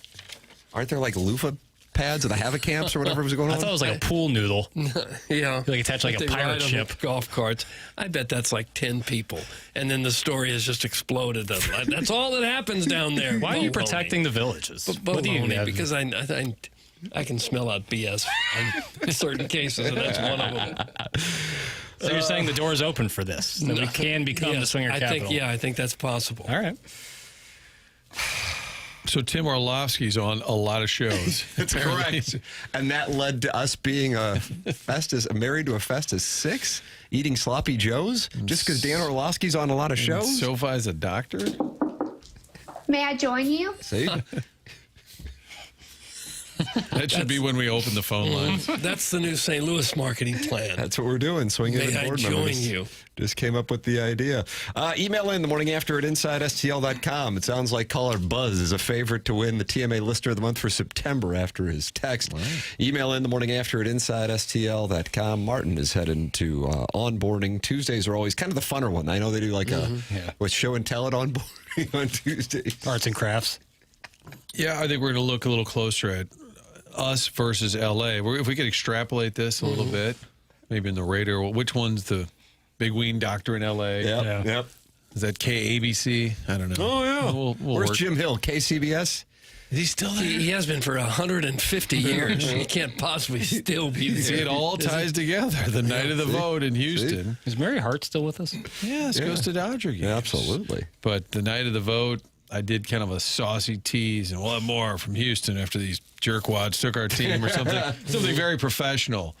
Jim Hill came over and put his hand on me. Hey, pal, I know you're hurt right now, but you're going to be okay. And I said, no, I'm not hurting. I'm pissed off. How about that? Jim Hill came on He over did, there? because we were doing live shots. There was like a row of us. And, of course, he's doing the L.A. version. Hey, we got the Rams back. Used to be our team. And I must have said something really sarcastic going to a break. And he came over and just patted me on the shoulder. He said, hey, brother, I know you're hurting right now. It's going to be okay. And I said, well, I'm not hurting. I'm pissed off. That is a hornet. But thanks, Jim. I was there in, I guess it was 2009 when the Cardinals played that playoff series against him. Yep. Sharing a live truck with him. It's 2 CBS stations. And his photographer said, Jim might be in a little bit bad mood today. They've cut everyone's salaries there at the station because of the financial problems going on at the time. He says he got cut to like $2.5 million, so he's not real happy. Okay. Francesa plan. The program is called TMA 10 o'clock hour, coming your way here on 101 ESPN and the TMA YouTube channel.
This is Jackson with a SportsCenter update driven by Johnny Londoff Chevrolet and Johnny Londoff Autoplex. Free agent center Bismack Biyombo has signed a one-year deal to return to the San Antonio Spurs. That was announced yesterday by Shams Charania. That was another SportsCenter update driven by Johnny Londoff Chevrolet and Johnny Londoff Autoplex. See them at londoff.com. Chevy, together we drive. Are you kidding me?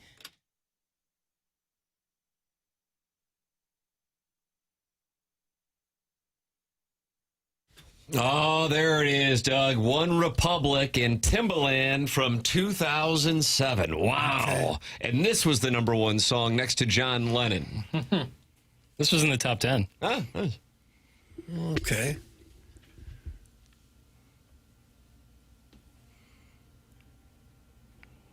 You like this beat? Oh, yeah, this is fine. This Haunting. is fine. 18 years old now. Think about that. This song is 18 years old. In fact, 2007 was 18 years ago. It's kind of wild. Yeah, what do you think about that? Yeah. Man, time. So linear. Man, comma, time, dot, so linear. So linear. It only goes one direction. What does that even mean? It's so linear. It just keeps moving forward. One direction. Well, what would you expect? Time travel.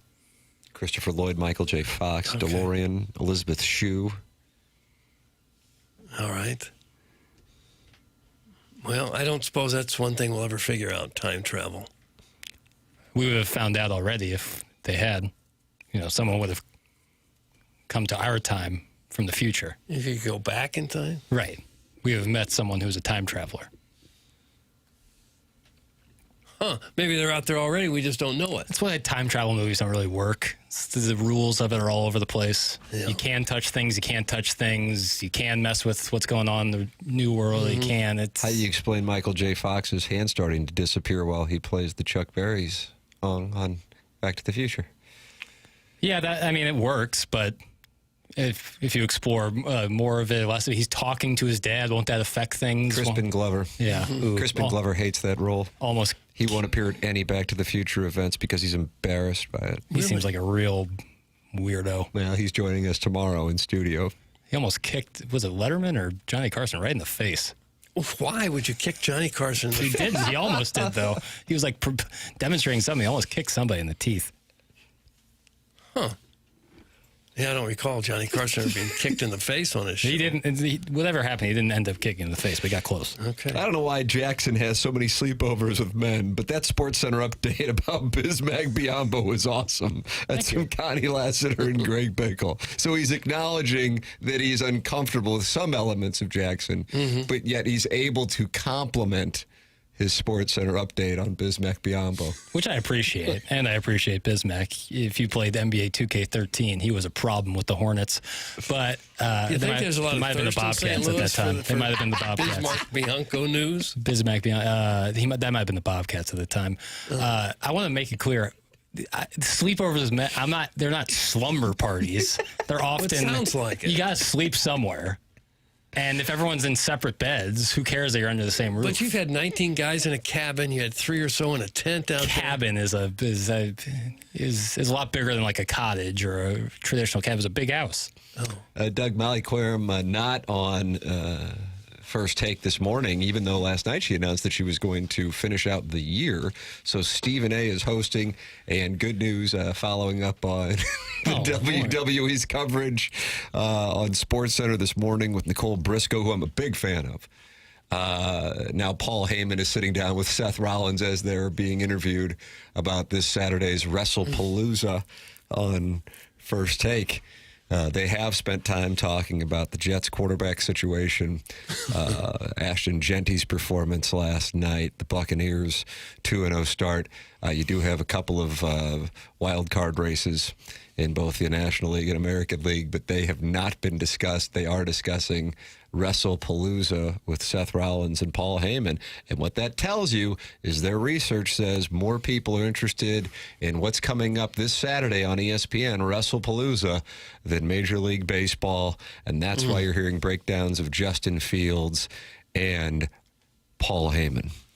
What does that say about our country that people are more interested in pro wrestling than in major professional sports. I think it's a compliment to Paul Heyman. Look at the man. Look at him deliver a promo right now as we speak. Look at that guy. Look at that. It's like Colin Farrell and the Penguin. I feel like he needs to bring the ponytail back too. He had a great ponytail back in like the early 90s. Okay. Do you like a man with a ponytail? No. I don't like a man, period. It's a rare look to see the balding, but with the ponytail cascading It's down kind the of back. something you'll see like at Log Cabin or the Bogey Club, but other than that, you don't see it. Really long hair on the sides and back with nothing on top always looks good. Show me an example of it not working. What if? How much money? Like Riz, he had to. I don't know what bet he lost. He was telling me, but he's got to wear like a dangly earring. Yeah, I've seen them around. Yeah, well, we'll be doing Stupiracy, and I'll look across and I'll go, "Son of a bitch, guy's got a dangly earring on." Yeah. How much money could I raise to not? Because I mean, hey, nothing's growing on top, Doug. I can try. I'm a meat and potatoes guy. You know that. Yeah. Nothing's going to grow on top, and then I just let it grow in the back, and then I have a ponytail in the back. Oh, it couldn't look any worse. It couldn't. It's like small man. It's like saying I really can grow hair. I just don't want to grow it in other places. How long? See what we can get to. I mean, I'm open to it. So if you were to grow out your hair for a year, like the sides and back would be so appalling. Yeah, it'd be rough. So appalling. Because the sides and back would grow expeditiously. Doug, do you need that word right there? I didn't need it. But the top, you just said the sides and back would grow. But then for whatever reason, you had to let us know you went to Horton Watkins by saying expeditiously. Couldn't be sorrier. But the top would be patchy at best. Oh, I don't think there'd be anything there. It'd be the desert. Oh, so you just have this like long wispy You look hair. like the bishop. Yeah, that wouldn't look good. That wouldn't look good. I'd love to see it though. I saw a meme the other day. It said, you know how a wolf would look at a freshly haircutted poodle, a frou-frou poodle, and say, "Oh my God, look what's happened to the species. Look what I started." That's the same way your grandfather would look at you with a man bun. Look at Seth Rollins. Seth Rollins is sitting there right now talking with Stephen A. Smith. And his grandfather And he's wearing would a man say, bun. "What the hell are you doing?" Look at how mad Paul Heyman. That's just I'm sorry. It's a horrible, horrible look, the man bun. It just is. Jackson, if you could picture the comedian, I don't believe he's with us any longer. Maybe he is. Doug Henning's no longer with us. Gallagher? I don't know. Doug Henning was the magic guy, right? Yeah. Right. Yeah, I know Doug Henning. Well, this is Gallagher, and he would smash watermelons, and people would love it. Doug, they thought it was like the second coming of Richard Pryor and George Carlin. Of course. Doesn't seem like you're on board with that. No. So now you don't like that Paul Heyman and Seth Rollins are on with Stephen A. Smith, and you don't like Gallagher. What do you like? No, Gallagher I kind of like. He was fun. So this would be your hair? You'd be like Gallagher? Yes. That's what it would look like. Not good. And I would roll into Napoli, and I would say, "What's the word?" That's what I would do. St. Louis Hair Restoration, they're sitting right there in Kirkwood, ready for you. And then I'd roll into Bricktops, and I'd say, "What's the word?" With your little ponytail in the back? Well, he often wears this, like the little driving cap that you sometimes wear, Tim. I think that would look okay. But then that's disingenuous. Sure. Because now I'm covering up the desert. I wouldn't uncover it if you had the long hair on the sides and back. I'd glue that hat to my head. Well, there's always a hairpiece. Hey, Berkey. What up? How much money would it take for you to buzz your head? I think we can get it done over here. That's from Big Tuft. I'd do it. I've considered doing it several times. Really? I don't Not think shaving you need, I'm the just head. telling you, I don't think you need to do it. I think you're too hard on yourself about this. No, I just think a buzz cut would be fun to have, just like a change it up. But not happening. But I would. Like I'd be fine with that. We're closer to me growing out my hair for a full year and then growing a ponytail in the back. I'll put my hair in a pony in the back, Doug. God. I think my kids would respect me. Yeah. They'd be humiliated. Dad's gone crazy. All right, could you do like a comb over forward and make a little man bun? Yes, that might work better. Well, it'd be a man bun, it'd be like halfway down your neck. It would take you months to grow that thing, wouldn't it? A long time. I have no idea how this happened, but in the Air Comfort Service text inbox, somebody has sent in a picture of Jackson at his sleepover. Huh? Was this posted on social media? I hope not. Doug, is this AI? I'm sniffing some AI on this picture. Who sent it? Hunchback of Uncastle. Yeah, that's a fake picture. It's creepy. My features are all doesn't look falling fake to me. No, I think that's real. Who are the people next to me? Who are those people? Your friends and lovers. I don't know. Yeah, one looks like sweet guy. There's a frog dad. I don't see anybody. Ken Barb. One of them looks like Kieran Culkin. The other one has a unibrow like Anthony. Oh boy, he Davis. really does have a great unibrow. And these are the guys that you travel with and spend weekends with out of town? No, I don't know those humans. Yeah, that's an AI work. Okay. That haircut would probably play great with all the hockey dads, Tim. That's from Jamie's Vacation Speedo. All right. Well, I've seen the mullet make a big comeback. But this is bald on top, and now I'm just growing it on the sides and the back. A key part of the mullet. And the most important thing is the little scrunchie I have for my ponytail. Like Tom Cruise and Magnolia. You kind of have the little ponytail action working. Email in the morning after at InsideSTL.com for the Design Air Heating and Cooling email today. Doug, you know something about that Seth Goldcamp. Sure. A lot of people do because if the family's been around for so long. I believe it's 1904. Yep. We're going to have a lot more warm weather here in the next few days and weeks. So if that air conditioning's not keeping your house nice and cool, you know who to call. That would be Design Air Heating and Cooling. People have been using them for well over a century now. And they're not just another HVAC company. They happen to be the longest running sponsor on TMA, and that loyalty says a lot to us. At the helm, Seth Goldcamp. He's part of a generation. He's been around for 4 generations now. The Goldcamp family has run the business at Design Air. They believe in honest work. You're never going to be sold something you don't need. They just want to fix your airco or your furnace in the colder months and get you going again. Whether you're dealing with the cold or the heat, they have got your back with dependable service and no pressure solutions. Visit designairservice.com and schedule your service today. Design Air is comfort you can count on since 1904 and home of the handsome repairman. There it is. Design Air online at designairservice.com. Design Air Heating and Cooling email today coming up. It's TMA 101 ESPN.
Is this Halsey, Doug?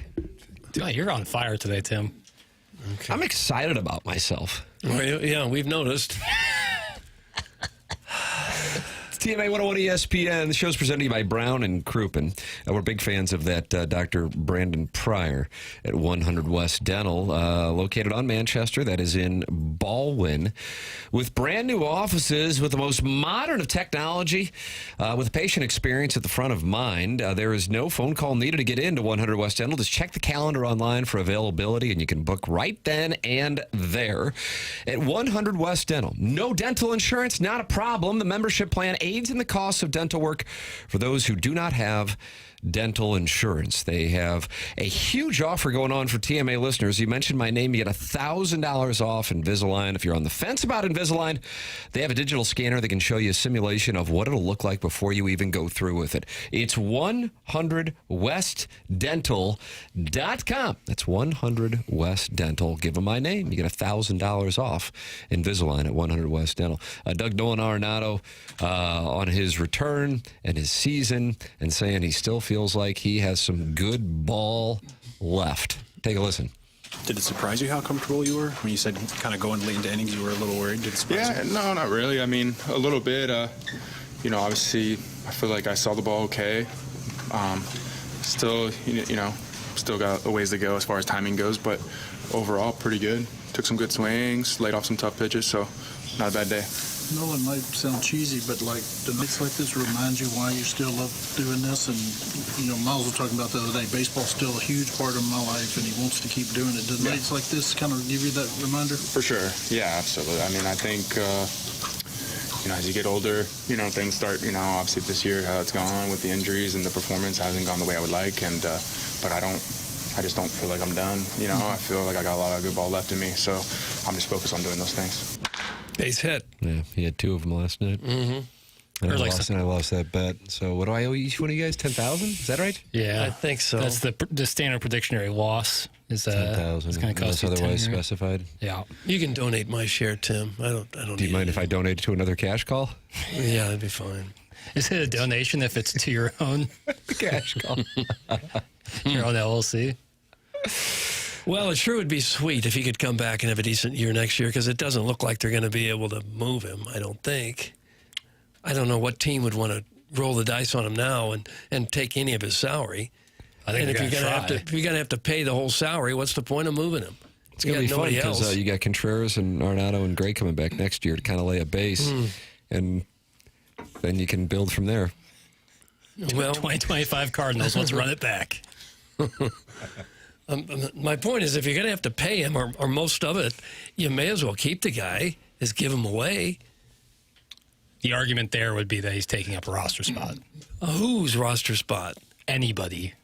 Anybody for the future. But he's going to be better than almost anybody. Maybe Weatherholt's better. I don't know. Who else? Who else they have better than Arenado?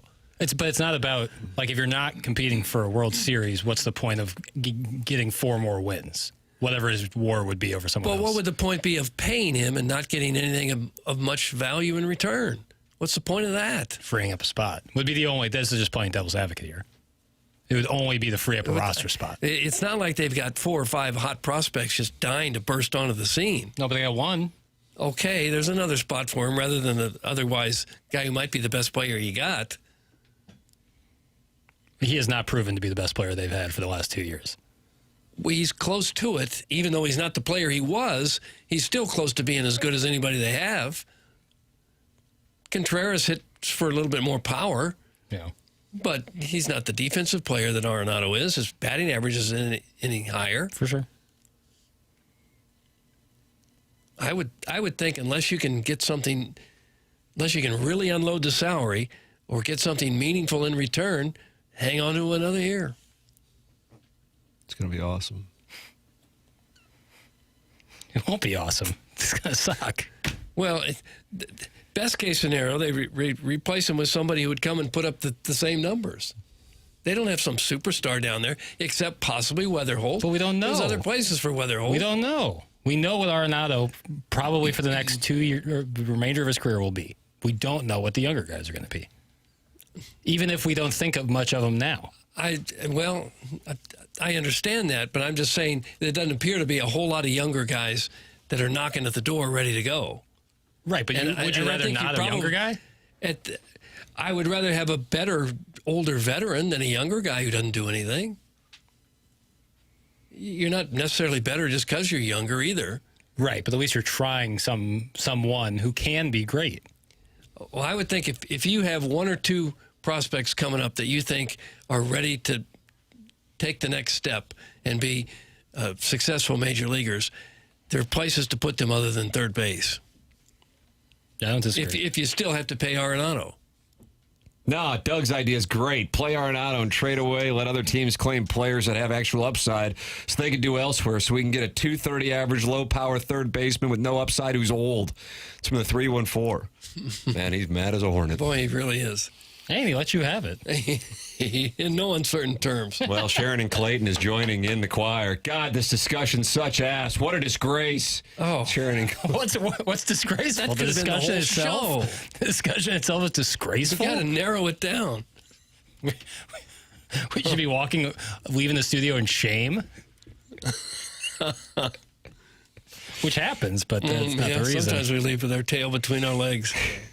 Jackson sucks. It's from the 618. That's the good text.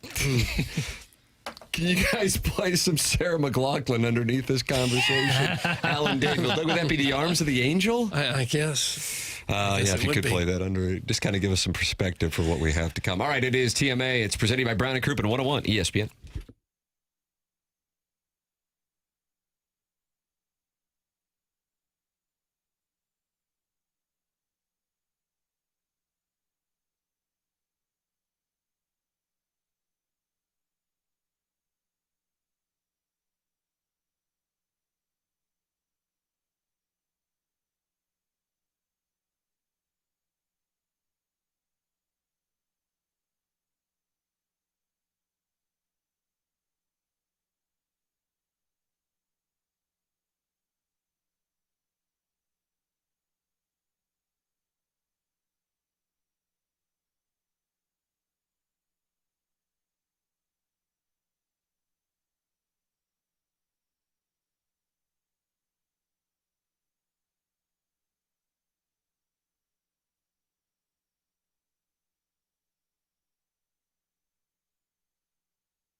Mm.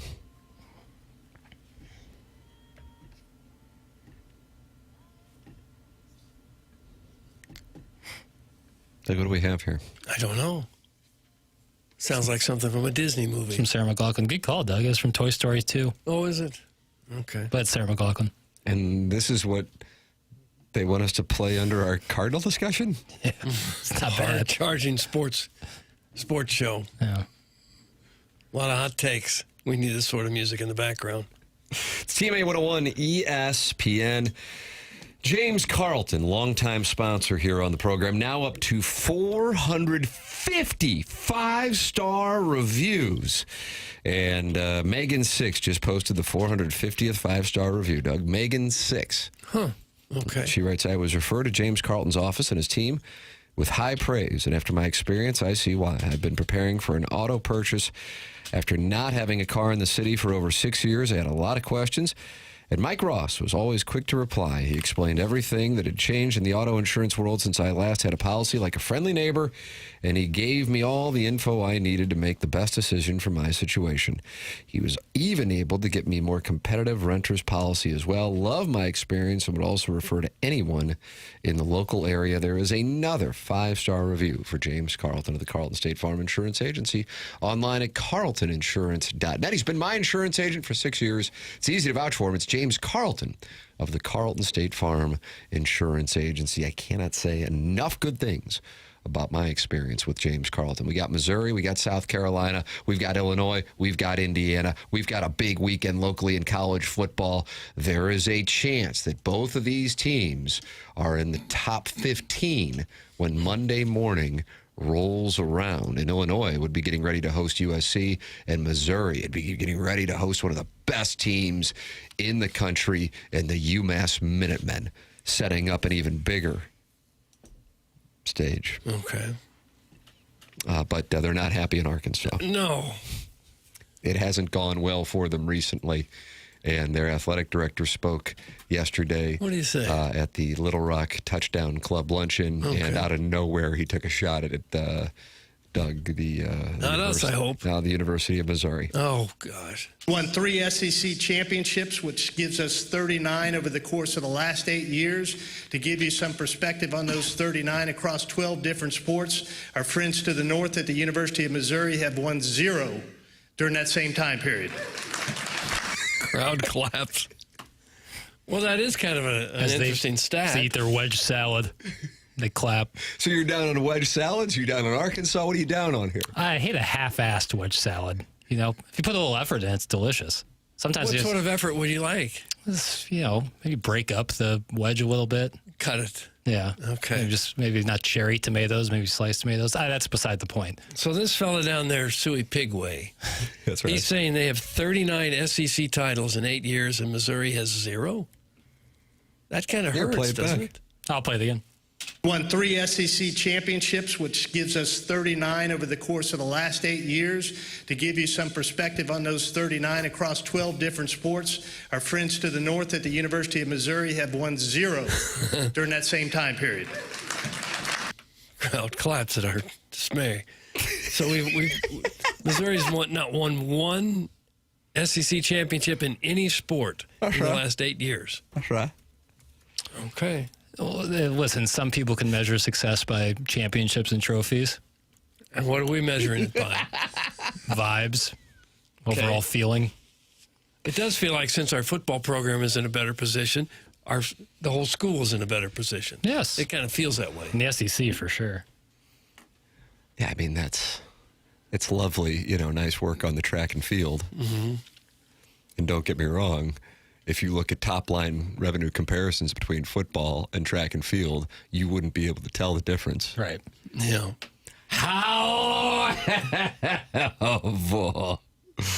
It's Woo Pig Suey, Doug, that's having themselves some problems on the gridiron, and they've had a tough run of it against the Gers in the 21st century. They are 6-13. Yeah, ask all those people clapping with their blue cheese dressing if they would trade those SEC championships for 10-win season in football.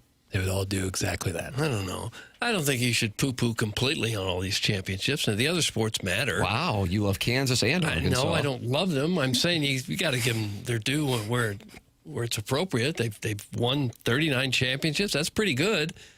If the other sports weren't meaningful, they wouldn't play them. I'm not saying they make money, but still, they just don't want to. If you're the athletic director, you're still going to want to point that out. Yeah. He also, in this same luncheon, right after he mentioned about the SEC championships in the non-revenue sports, then went on to say that they might not be in a good position to win in football.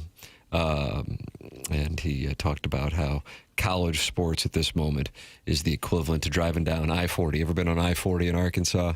I don't. Is that the one that goes by the baseball stadium? Yeah, that's where the Arkansas Travelers, former Cardinals AA affiliate was. If someone really gets a hold of one, they might go into a it's like the sedan. McCovey Cove, except for a highway. He said there's 2 lanes, and then there's a 3rd lane. But let's just say that there was no state police watching that day. Would you go fast in the 3rd lane? And he goes, a lot of schools are choosing to do so, and I've chosen not to do so. But now as it gets more difficult to win in college football, I'm having to wonder if we should go into that 3rd lane or not. What's the 3rd lane? You're allowed to pay him money. Well, I think it's just the Wild Wild West. Kumo D, 1989, 90. Yeah. Wild Wild West. Wow. I might bring. I don't know. I like that song. Wild Wild West. It just seems like there is no rules anymore. If you have enough money, you just buy the players you want. Agreed. I don't know what he's complaining about. Show some respect for the pickleball and cornhole champions. That's from the 573. Doug might as well call the hogs on this show. That's from MD 2020. You could be doing Woo Pig soon. Yeah, Woo Pig Doug. I will not be doing that. Oh, no. yeah. Anytime you're a coach, you get hired in Arkansas, you better lead the hog calling. I saw that firsthand. Ugh. Oh, wow. You're down on that. Yeah. Boy, you don't like these SEC schools. I like Missouri. That's what I like. Well, Vanderbilt. It's elite. Getting warmer. Although Pavia seems pretty high on himself. Now you're down on Diego? Hey, I'm just saying. Seems to be buying what he's selling. Okay. Missouri is a miserable place to live. Hey. End text. I've been in a lot more miserable places than this. I don't remember him at the moment. But Power rank him. No. Rochester, Minnesota was rough because the weather was so. It was a beautiful little town, nice town, no crime, pleasant people, but the weather was horrendous. Yeah, horrendous. The summer I'm sure was nice. Yeah, weather. Yeah, both weeks. Yeah.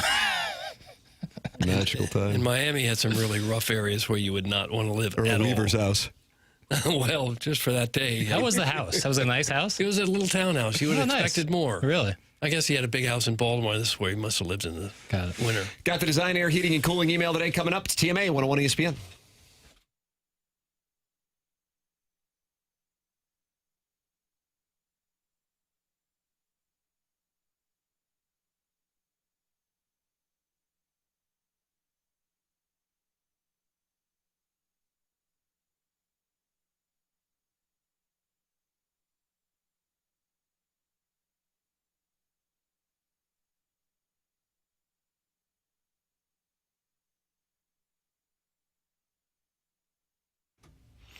Hey, St. Louis, Tim McKernan here with you to talk about aesthetic design and build. They have been building high-quality custom decks and outdoor living spaces now for over 30 years. Dan and his team have a showroom in Chesterfield Valley. I have been there. They walk me through all the different types of custom work that they are capable of doing for you, from a full-on custom deck to adding on a pergola, or even looking to shade your covered patio with retractable screens. They really do have answers for it all. You can check them out online at aestheticdesignandbuild.com or give them a call at 636-532-5008.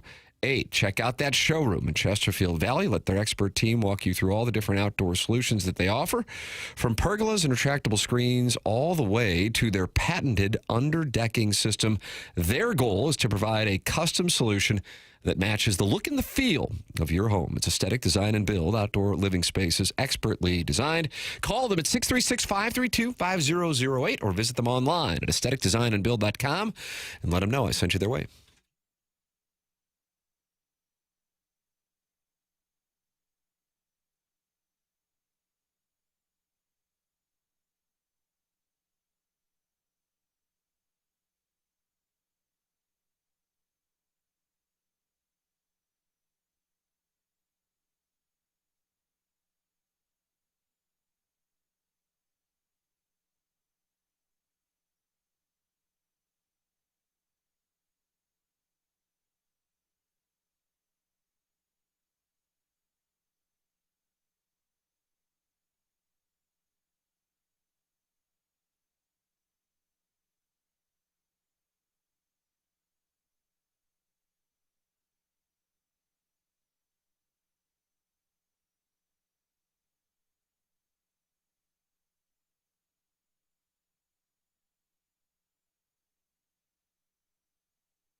This is Jackson with a Sports Center update driven by Johnny Londoff Chevrolet and Johnny Londoff Autoplex. Cardinals Reds this evening, 6:45 p.m. with Michael McGreevy toeing the slab for the Redbirds. That was another Sports Center update driven by Johnny Londoff Chevrolet and Johnny Londoff Autoplex. See them at londoff.com. Chevy, together we drive. Are you kidding me?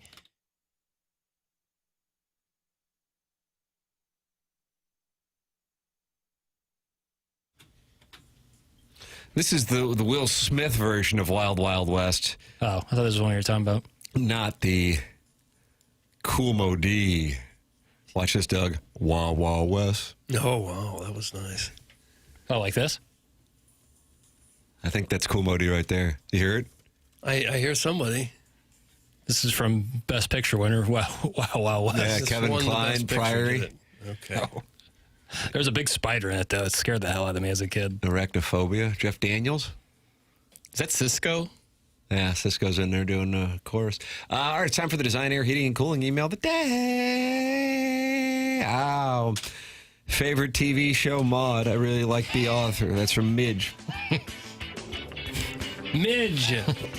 Good morning. Here's a little list of things that I believe make St. Louis better than Los Angeles. Our zoo, our barbecue, no NBA, no wildfires, 2 world-class airports, a vibrant downtown, our proximity to vacation hotspot Lake of the Ozarks, 2025's hottest radio boy of the year, Doug Vaughn, temperate weather, cutting-edge infrastructure, forward-thinking leadership, Jefferson County. That's from Doug's Oil Boy. Doug's Oil Boy. Hey, Spielberg. I just finished the most recent Soda Movie Boy, and I must say, I think it's great that you were speaking mostly in acronyms. You save so much time, and we, the listeners, are thankful for it. I can't wait till next week when the entire Sode sounds like Stephen Hawking teaching home row to class of 10-year-olds. But maybe you're onto something. I'll try. HFDYHY7I. Also, could you turn down the mic a bit next time? I made the mistake of listening with AirPods on, and all I could hear was the sounds of your pants tent being pitched as you self-debated between what movie was Best Picture of 2007. That's from Phildo Baggins. Airball. Phildo Baggins. He's new. Jackson, you got hate listeners for Movie Boy. Good. How great is that? Good. That's awesome. That's That's early to get hate listeners. It's the only way you can stay popping. Mm-hmm. I mean, you guys wouldn't trade Gooey Buttercake for the Lakers franchise, though, right? If there has ever been an item that begged to be sold, it's the TMA clip on tie with the Doug's resting bitch face print. Yeah, I don't mind that. I guess my point is that if Robert Redford is so debonair, how come he never did any of his work out by the dumpster holding a Tom Collins in his little picture films? It's from picture. Who wrote these emails? God, Shooter McGavin. I like him. Shooter McGavin, the vice president of adult, mostly platonic sleepovers. I really like Shooter now. God, Doug, and finally, we should all take a moment to salute Lex Luthor, the unsung workhorse of the TMA YouTube chat, while the rest of us are rationing out slivers of free time between school drop-off, rush hour, teams meetings, and hammering food over the kitchen sink. Lex is out here treating the live chat like his personal decathlon. Cowboys nailed it. Top 5, crushed it. Women's World Cup host sites, already cross-referenced with China's Olympic bid before you even finished your crappy coffee. Day job, family, leisure, exercise, none of it stands a chance against the gravitational pull of a hyper-localized internet radio show with a sister app that plays nothing but the same 2 Swoops picks sodes and a Kevin Nealon interview on a never-ending loop. Lex, today we honor your endless string of molten hot takes fired off with the stamina of a man who apparently found an 8th day of the week the rest of us don't know about. Do his neighbors even know they live next to the St. Louis equivalent of a sports talk stenographer? Probably not. But here's to you, Lex Luthor. May your thumbs never cramp, your Wi-Fi never buffer, and your flood of commentary forever remind us that some heroes don't wear capes. They wear the purple number 2 badge in a morning radio Live chat. He's down to 3. Doug, that's from Riot's dad. What's with these middle-aged dads wearing military watches and carrying around gallon jugs of water nowadays? You work in an air-conditioned call center in Earth City, not a forward operating base in the Middle East. Doug, that's Riot's dad. That's Riot's dad. dad. I'd I'd have to vote for Riot's dad. I thought he had the best. Same. Yeah. Riot's dad is one that Design Air Heating and Cooling email of the day as Lex Luthor, always present in the Michelob Ultra YouTube chat and an advocate for the NBA and the NFL, not a big fan of Major League Baseball and the NHL, is the target of Riot's dad this morning, along with dads carrying around gallons of water. Do they do that? I don't know. Apparently that's what's going on. Is it that hard to find water if you don't carry it with you? We'll have to follow up tomorrow. BK and Ferrario up next. We got to go. Bye.